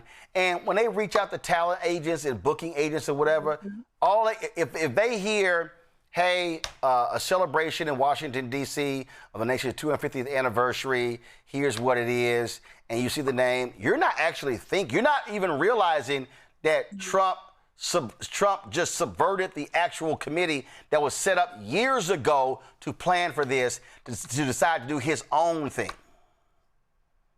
Well, now I gotta sue you for tortious interference of business because now you interfering with my business, my bottom line, by misleading and not actually telling me who is behind this whole event, with you coming in and circumvent or not. My thing is, why are they continuing to pander these individuals and mislead them so that now their reputation is harmed when y'all could have been upfront? And so the people could have told you no. Everybody has a right to say no. They are literally taking people's rights to say no away from them. And then from the public, I'm like, so you showing up to perform for that mess? And we buy your music, we stream you, we come to the concerts, we show up, we sing our hearts out, and you going to sing your heart out for a MAGA predator convicted felon? Yeah, I'm gonna have to figure out if I need to sue them for torturous interference of business, honestly. Michael? All right, Roland. So yeah, I've been following this some, and it's hilarious. And also, sometimes with artists, their booking agents will book different venues and book them to perform here, perform there, and they don't know it. They don't know all the details as well. But yeah, I'm glad I follow Morris Day on Facebook, so I saw him post that they're not performing. So I was really good. I was really glad to hear that. CNC Music Factory, that was Freedom Williams of CNC Music Factory rolling the picture there. So let's put some respect on Freedom Williams' name. And they had more than one big hit. They also had things that make you go, So they had Gonna Make You Sweat. Michael, stop. Okay, Michael, stop. Michael. I'm serious. Michael, stop. I'm serious. Michael, stop it. I still have the CD. Michael, yeah. They got one hit. Yeah. He had two. Well, Gonna Make You Sweat was the big hit. And wait a minute. And the only reason that song was a hit was because of Martha Wash, and she wasn't even in the video. She wasn't in the video. She wasn't in the credits. She had to sue their ass, so she ain't gonna be there. So so you gonna have somebody on a track. You gonna have somebody on a track singing her part. Well, I don't know if they're gonna have somebody else. They ain't having nobody singing like her. Well, nobody can sing like Martha Wash. And just like she had to sue the other group for everybody, when they wouldn't put her in the video, they put some other sexy woman in the video, and that was her voice too. Right, yeah, that was body shaming taking place. But your ass literally vouching for what you think is a two-hit wonder, not a one-hit wonder. Well, Vanilla Ice is a one-hit wonder. I already said that. But you hold on. You vouching like CNC Music Factory had a whole album banging. I didn't say they had a whole album banging. Not even a half an album. Roland, I said they had two hits. Not even a quarter of an album. Okay, and then that was Fabrice. Matt gone. Matt, I can't listen to any more of this from Michael. Matt gone. Dang, Matt. Why do we come on this show and let this happen every week that we come on, Michael? I don't understand it. But that's a conversation. Roland likes having us, Look, I ain't get a chance to talk about Brett Michaels. Here's my thought. So I think Michael was kind of getting to where I was, which is I'm a little dubious that they didn't necessarily know what they were signing up for. I mean, that's plausible, right? But it's also plausible that they wanted the exposure, and they're now ducking out because of backlash or whatever the case may be. Although I think in this case, it's probably more likely they really were misled, because it sounds like that's what I think Young MC said in a statement. I could be incorrect, but that there were some details that they were unclear on, and once they found out what it really was, they decided to back out. But look, people act in their own self-interest, so I wouldn't be surprised if some of these artists said, let me go ahead and get it, because I'll get the exposure and I'll get the money and I'll deal with fans, being mad about it. And I think on some level there is a question about with entertainers, to what extent should they be allowed to ply their trade, even if it's for somebody that you don't like. However, we also have a lot of evidence, in the past, of artists who stood up and said, I'm not going to perform here because you don't allow Black people to perform, right? Or I'm not going to perform here because of your stance on whatever other issues. So, morally, if that's something that is really a conviction of yours, you should be able to stand up and say, I'm not going to perform at a Trump-aligned event. And that's what makes me think maybe they concealed all the details to try to dupe them into performing. And we know that's kind of his MO, right? It's not being straight up about things and being fraudulent. So that might have been exactly what happened here. Yeah, okay. Bottom line is they all gonna cancel. And Trump gonna be out there doing his dumbass dance by himself, and maybe gonna have the village people perform every single day. All right, y'all. Employees of the Department of Labor received a long email strongly urging them to report violations of the Trump administration's ban on diversity, equity, and inclusion. The email sent to DOL workers on May 22nd said that DEI-related discrimination could include any employment action as motivated by an employee's or applicant's race, sex, national origin, or religion. It could also include practices like demographic targets or quotas in hiring or promotion, excluding candidates from training or networking opportunities and DEI training that stereotypes or demean employees. From the man who demeans people. The memo shows the DOL's commitment to continue the Trump administration's efforts to crack down on diversity initiatives following a 2025 executive order. Workers can report alleged violations for up to 3 years under the Office of Special Counsel statute of limitations, meaning they can flag instances dating back to the Biden administration. Idiots. You don't have any control over that. Folks, on Monday, the murder trial for 19-year-old Karmelo Anthony begins in Collin County, Texas. Anthony is charged with first-degree murder in the death of Austin Metcalf. On April 2nd, 2025, Metcalf and Anthony, both 17, got into an altercation at a Frisco ISD track meet. Anthony says he was only protecting himself when Metcalf, according to witness statements to police, tried to shove Anthony, who attended a rival high school, out of a pop-up tent. That's when Anthony grabbed a knife from his backpack and stabbed Metcalf in the heart. The emotionally charged, high-profile case has led to protests, threats, and doxing calls targeting both families and even a judge involved in the case. Thelma's going to be attending the trial and covering it for us. Thelma, this has gotten lots of attention. And just for folks who don't know, Collin County is north of Dallas County, but it ain't Dallas County. It is not Dallas County by a long shot. So explain, just give people just a sense of what it's been like with all of the coverage of this case. So when this case first happened, I started reporting on it because I wanted people to understand what the law actually means when it's self-defense. It was self-defense element from the beginning.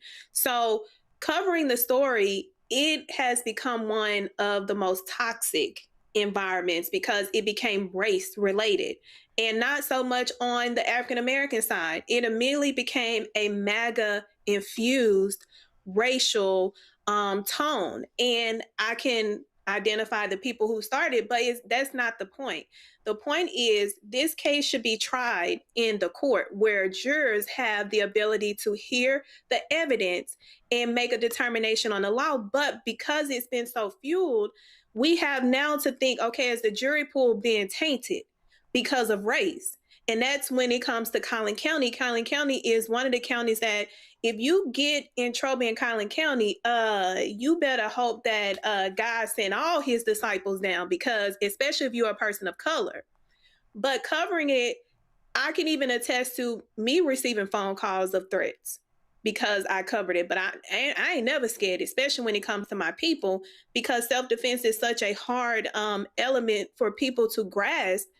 I wanted to break it down so people can understand you cannot approach someone, take their items, assault them, which is considered a robbery in the state of Texas, and they don't get to defend themselves with the force that they believe is necessary to detain the threat that an individual invoked upon them. So when we're looking at it from a full lens, I believe that the way that the court has put the gag order has forced people to the documents to be sealed was the best thing for the integrity of this case. Well, it's going to be certainly interesting to see what happens. And so we'll look forward to your daily dispatches from the court. All right, let's quickly go to our Black Star Network headlines. We'll do that after the break. We'll come back after the break. We'll do the Black Star Network headlines. And then I got to show y'all crazy-ass racist white people. You're watching Roland Martin Unfiltered on the Black Star Network. No election in Georgia will ever be the same. You're not gonna be able to tell black folk your vote don't matter in 2 years when it's the gubernatorial race and these state legislative races, that we don't have the power to win a state Senate seat. Now I say that, but this is the caveat. This is the tricky part. This was possible because there were more resources than we've ever seen in this state. The question is gonna be, now that we done saved the country and white folks in the country aren't feeling like the world is falling apart, is there going to be the same kind of investment in black-led organizations and in black communities? If there is, there's no election in the state that we can't win. There's no election in the South we can't win.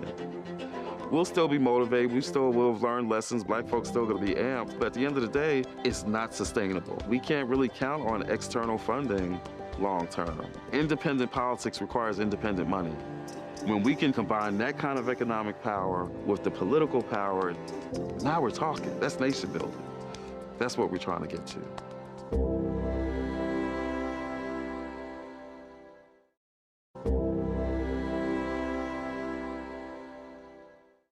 All right, folks, let me tell you about Chapter. Now, if you're on Medicare or about to be, the system is not set up to work for you. Too much fine print, too many plans, and too many people making money off of your confusion. And look, we're used to this. We're no strangers to systems that don't have our best interests at heart.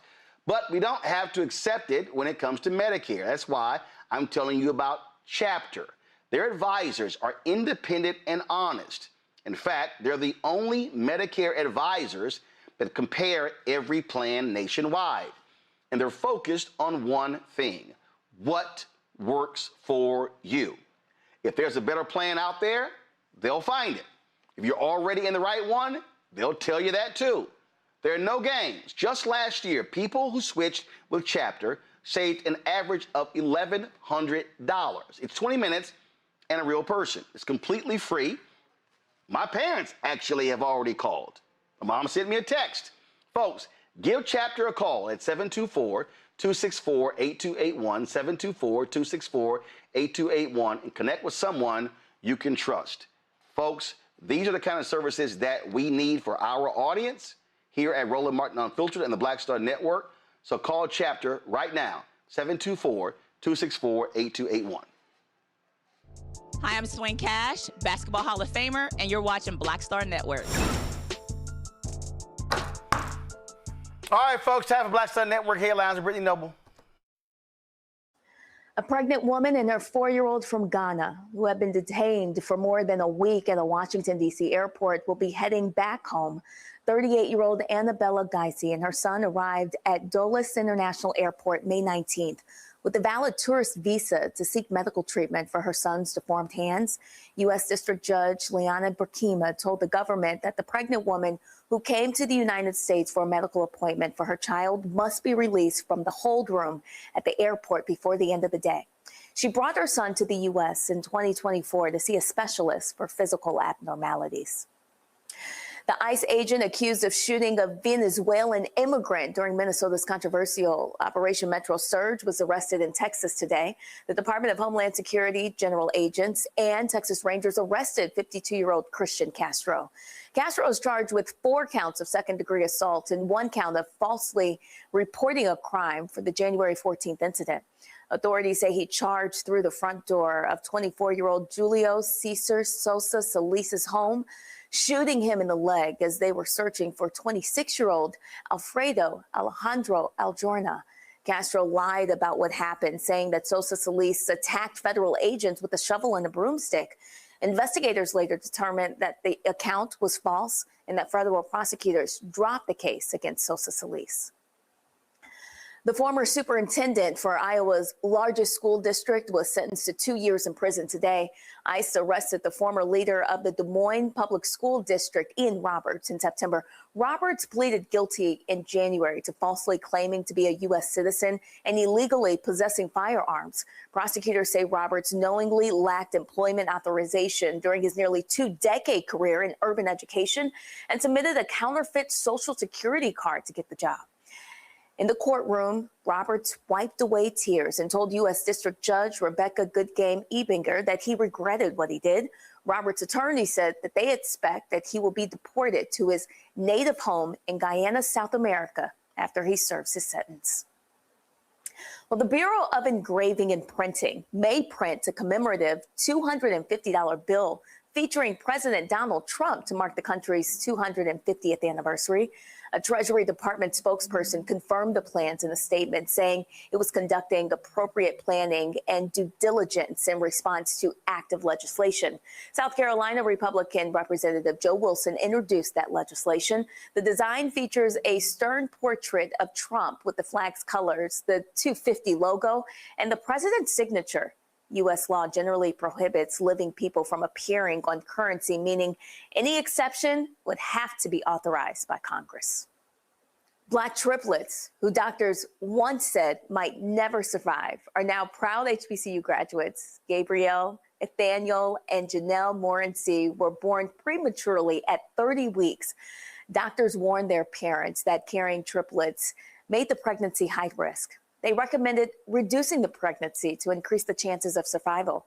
However, the Morencys refused, and now, nearly 2 decades later, all three have graduated from Oakwood University. Janelle is pursuing a career in trauma surgery. Nathaniel is headed into cybersecurity, and Gabriel is headed to Johns Hopkins University to pursue electrical engineering.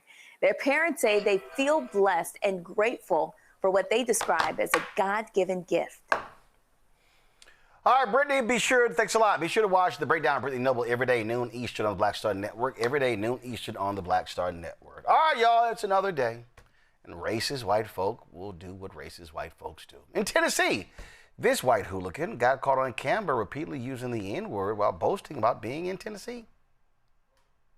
I ain't got an angry girl. Why not drive, jackass? No, jackass. Now it's that. I don't give a fuck if I'm white or not. You know where we're at? We're in Tennessee. It's where the KKK originated. Let's find this one. Oh, now you want to hide. So you talk trash, and then when you realize they're recording, then you want to duck. No, that's not quite how those things go. And of course, they have been posting him. He's quite familiar now on social media. FAFO, Matt. Res ipsa loquitur. The thing speaks for itself. I have nothing to add besides FAFO. I mean, at this point, you know what time it is. And also, I mean, you have no expectation of privacy in public. You should presume people are recording. How many dumb things do we see on the internet like this all the time? So really bold for him to do that, but then to try to hide his hands after throwing the rock and trying to hide. Sorry, Chief, you can't. It is what it is. Yep, and his name is Ryken Monahan from Murfreesboro, Tennessee. You now are known all across social media, Ryken. So congratulations. You're on candid camera. The other incident happened at the graduation. A white woman was allegedly harassing a black family and used racial slurs. Well, she got what she didn't know she asked for when she looked at the black woman, grabs her phone, and just tosses it. Roll it. Well,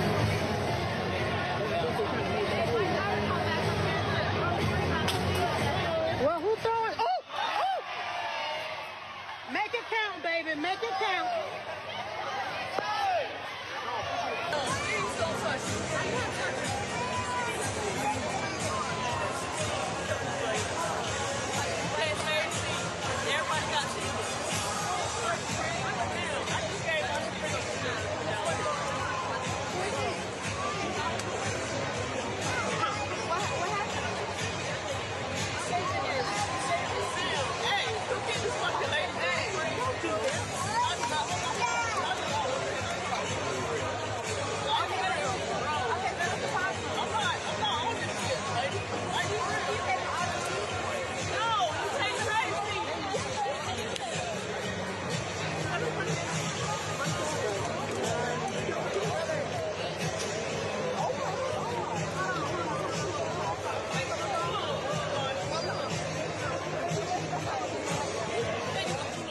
Okay, y'all, so there's another angle. So check out this angle here so you can actually see what happens. Watch this. Are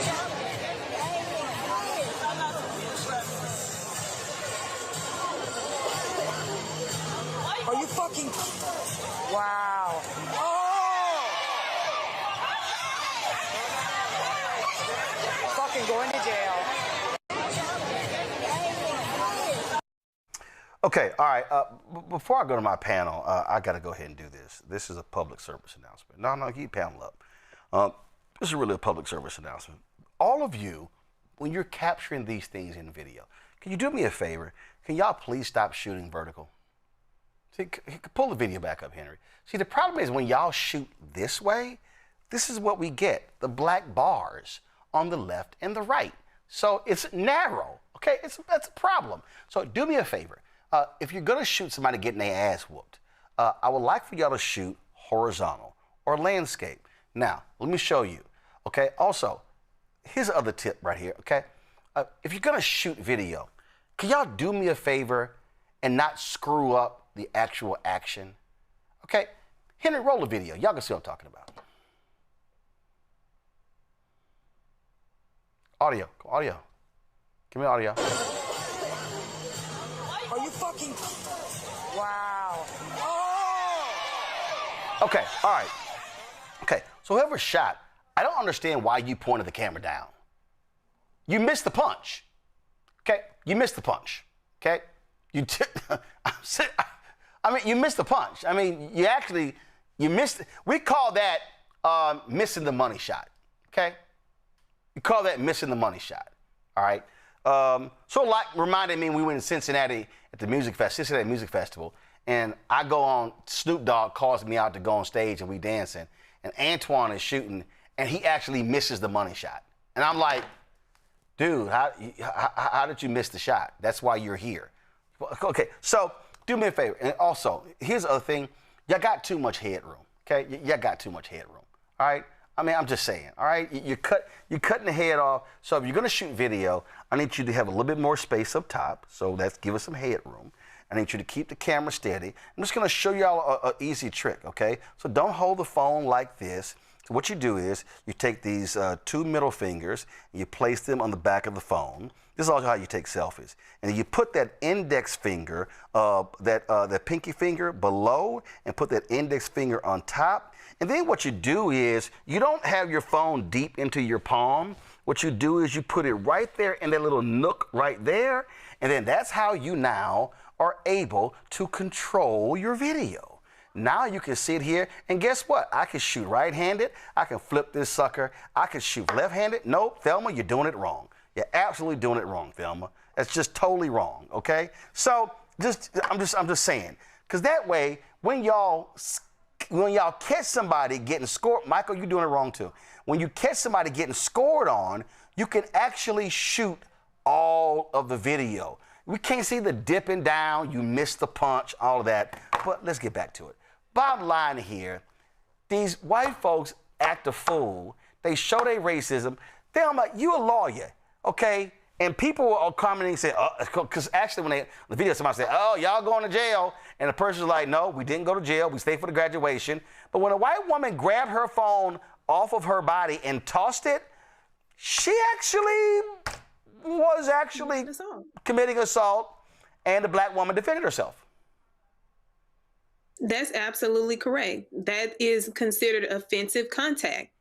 As soon as you touch someone and you are the aggressor, and depending on what state you're in, that can be something simple as a Class C all the way up to a felony.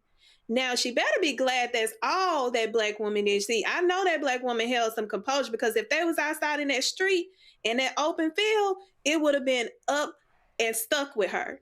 And this is the thing with these white individuals. We are not our ancestors.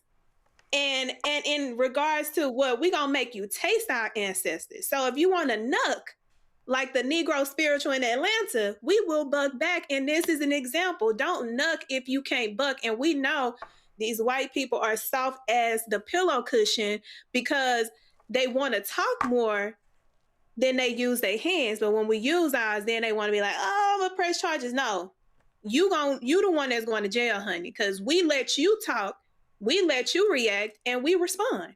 Period. Yeah, and it's just, I just said over and over and over again here, Michael, and it's real simple. These racists show themselves.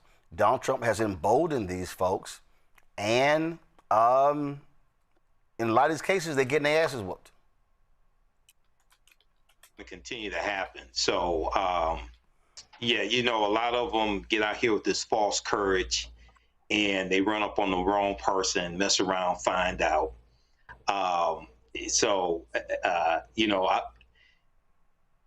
It's not a lot to add to this, but public service announcement to white people, you need to leave black people alone. I'm telling you right now, because it's and if you study our ancestors, we fought back and shot back too. Just study the history.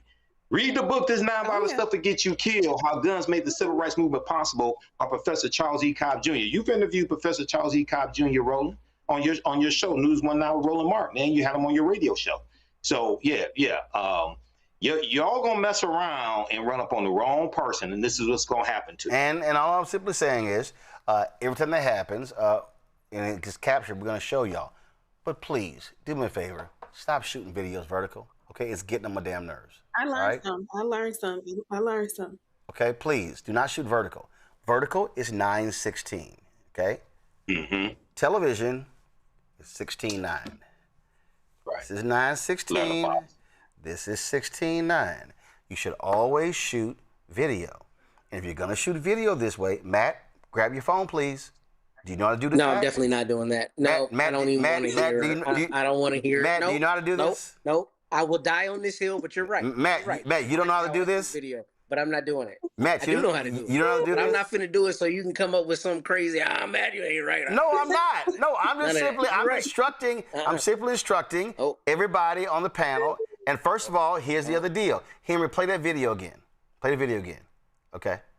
All right, see right there. You ain't got to play it. Just stop it right there. Okay? Y'all, right there. That's a dirty screen. Okay? Okay, let me be real clear. When your video looks foggy, that means your screen is dirty. Okay? Let me help y'all with this here. Okay? So do me a favor. When your screen is dirty, don't do this. Right. Just saying.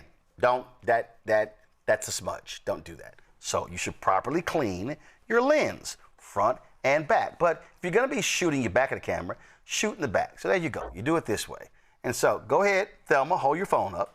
Hold your phone up. Let's see how you do it. See, Thelma, I told you, damn it, cut that vertical shit out. I told you, right? No, see, right there. See, right there. Your camera's gonna be unsteady. See, you got, nope. Because see, you do it with that right hand, it's gonna get in the way of the lenses. Nope. Put those middle two fingers on the back. See, Matt is being obstinate, okay? See, Matt was that child who you would say thank you for the cookie, and he'd be like, see, that was Matt. That was Matt.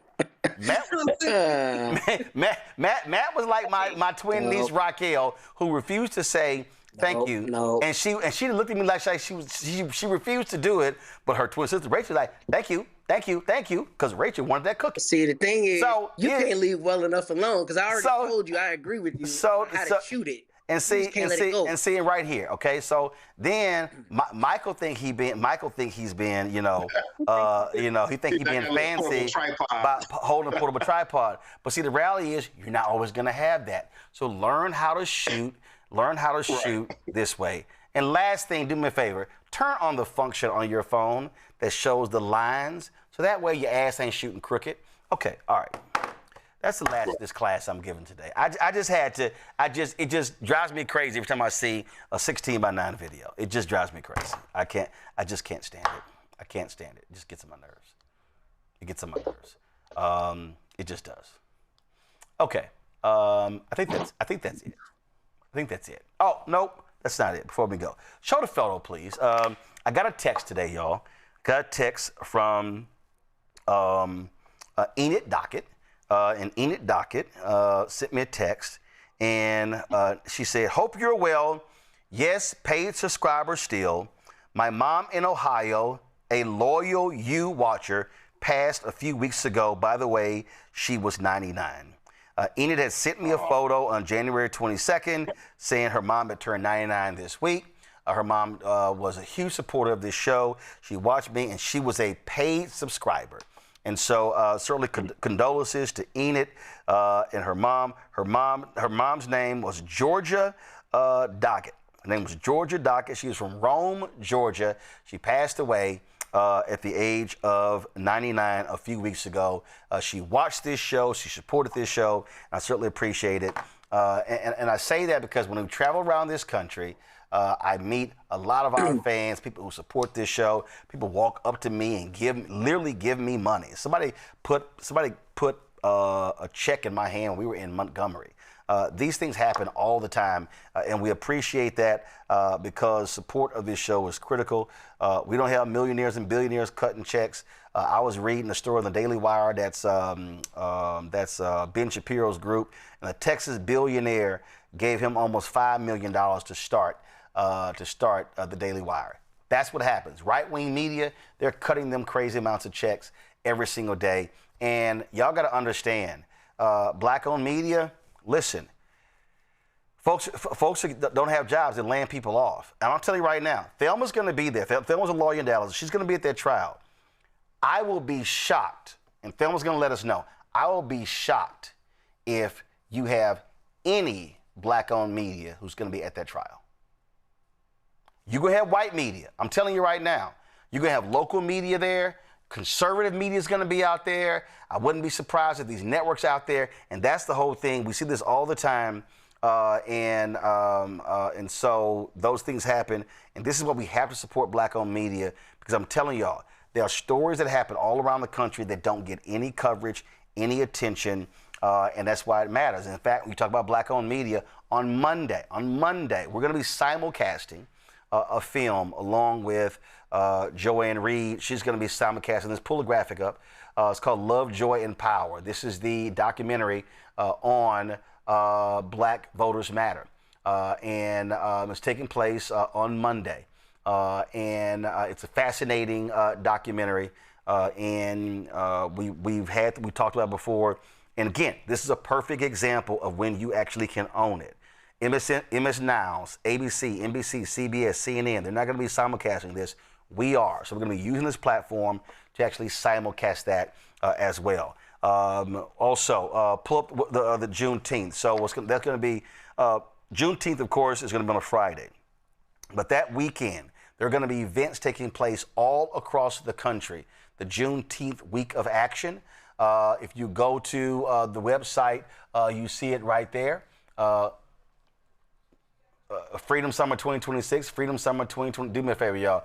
Let's put that in our lower third because we can barely see that on the graphic. FreedomSummer2026.com for more details. This is the follow-up to what took place on May 16th in Montgomery, Alabama. It is about, again, keeping the pressure on. We also want to remind y'all, as well, that we've already surpassed 1,000. I want us to hit 2,000. On June 12th and 13th, in 2 weeks, Reverend Dr. William Barber and Prayers of the Breach will be training. It'll be a virtual training to teach people when it comes to registering folks to vote, organizing, and mobilizing. We want you to sign up. What you do is go to blackstarnetwork.com, click on that link, and you can click inside of that link or go to Repairs of the Breach website, and you can sign up. We initially wanted 1,000 black men. We already surpassed that. But sisters were hitting us up. Actually, we initially wanted 1,000 alphas, and cats who were in D9 groups and non-D9 were hitting us up as well. I'm still getting emails. And so if you want to be a part of that, I want us to hit 2,000. And it doesn't matter where you are to be involved in this here. We opened this show talking about what they did in Louisiana and what they did in Alabama. And the bottom line is this here. We are not going to be able to stop what these people are doing if we do not use our power. And so you've got Michael's there in Detroit, Matt's in Corpus Christi, you've got Thelma in Dallas. We've had people on this show from different parts of the country. And I'm telling y'all, I am sick and tired of listening. I'm sick and tired of listening to this generation of millennials and Gen Z talking about we're not our ancestors. Okay, prove it. Because that photo that I put up of Georgia, who passed away at 99, I'm telling you, her generation, they were involved. Her generation subscribed to black newspapers. Her generation fought for us to be where we are right now. And this is where we have to be. And so, again, y'all, ain't nobody coming to save us. It's just us. And we need everybody who is involved. And so we hope that to happen. Let me thank Matt. Let me thank Thelma. Let me thank Michael. Certainly appreciate it, folks. Again, what we do, what is that? Oh, I guess you won't put up your house. So did you go to either one of those schools, Matt? Did you go to either one of those schools? You thought I forgot about how you ran? No, I didn't run. 27-17. And you didn't show up. First of all, I didn't run it next week. Okay, excuse me. Don't forget, my excuse brother. me if I have. Don't forget. Excuse me if I have speeches. Excuse me if I have speeches. But Matt, also, did you go to either one of those schools? Did you go to either one of those schools? That's not the point. No, that doesn't matter. I'm just asking, where'd you go to school? It doesn't matter. Where'd you go to school? It doesn't matter. I went to the Howard University. Yeah, but okay. That's not the point. So, and it's amazing. The point is, I've never you came to Austin. I've never ever seen you reference a Howard football game. Ever. It's amazing how you and Ricky Smiley always talks about Alabama, but he don't talk about the Alabama school he went to, Alabama A&M. So it's amazing how you never, ever talk about Howard. And I mean, look at this. Y'all even won y'all homecoming, and you never even mentioned y'all beat Morgan State. Yes, I thought so.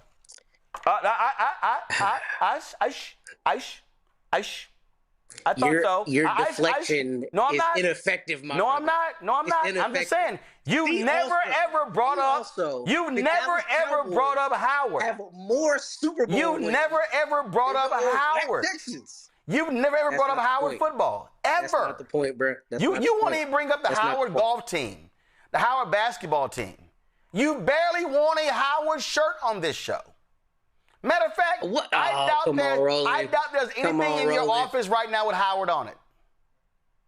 There's a lot of things in my office with Howard on it, including that expensive receipt on my wall. Hold up, zoom out. I'm in my conference room. I do this for the aesthetics, baby. You know what I mean? Oh, you're in your conference room, so you don't have Howard stuff in your conference room?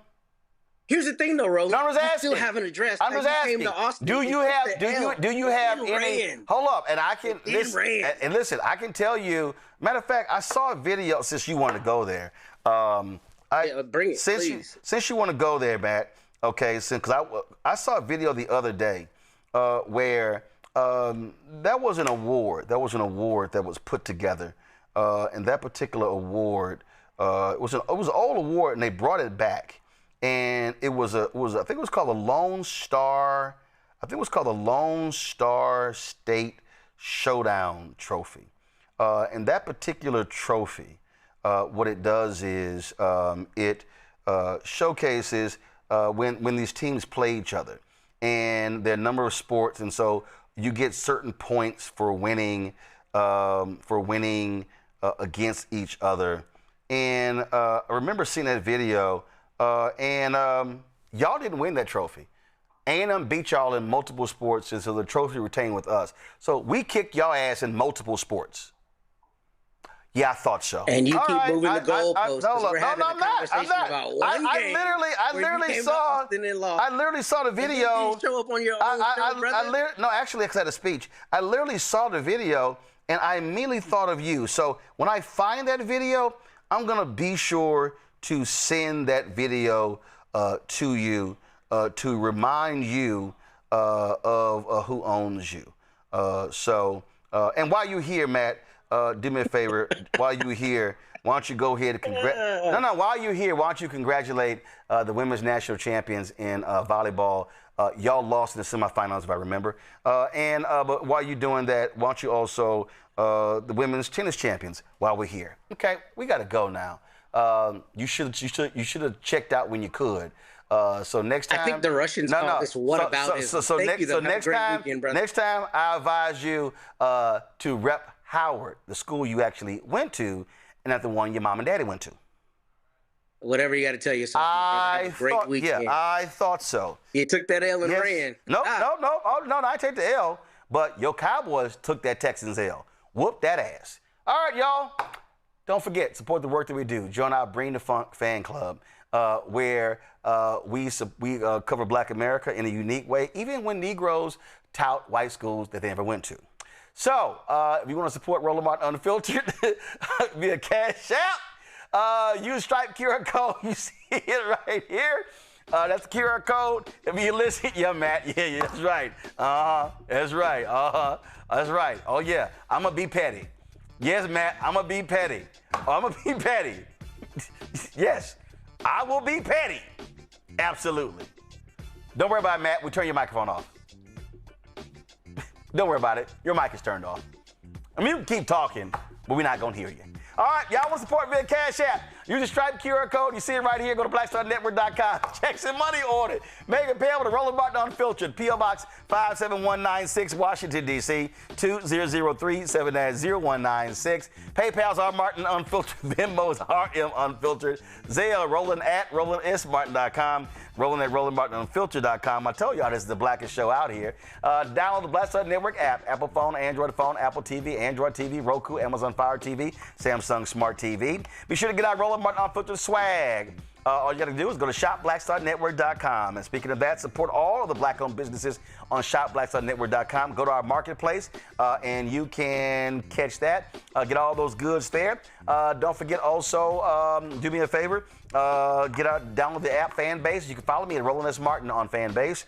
And don't forget, folks, every single Tuesday, you can watch A Balanced Life. Remember Dr. Jackie Hood Martin right here on the Black Star Network. Streams every Tuesday. You can go back into our YouTube channel, see the shows. Every Wednesday, The Other Side of Change with Bria Baker and Jameer Burley. Every Thursday, Second Opinion with Dr. Ebony Hilton, our health show. You can check that out. Fridays, you have the Black Table with Dr. Greg Carr, as well as Roland's Book Club. So that's every single week. And so when you support this show, you're supporting the network as well and all the work that we do. Folks, that's it.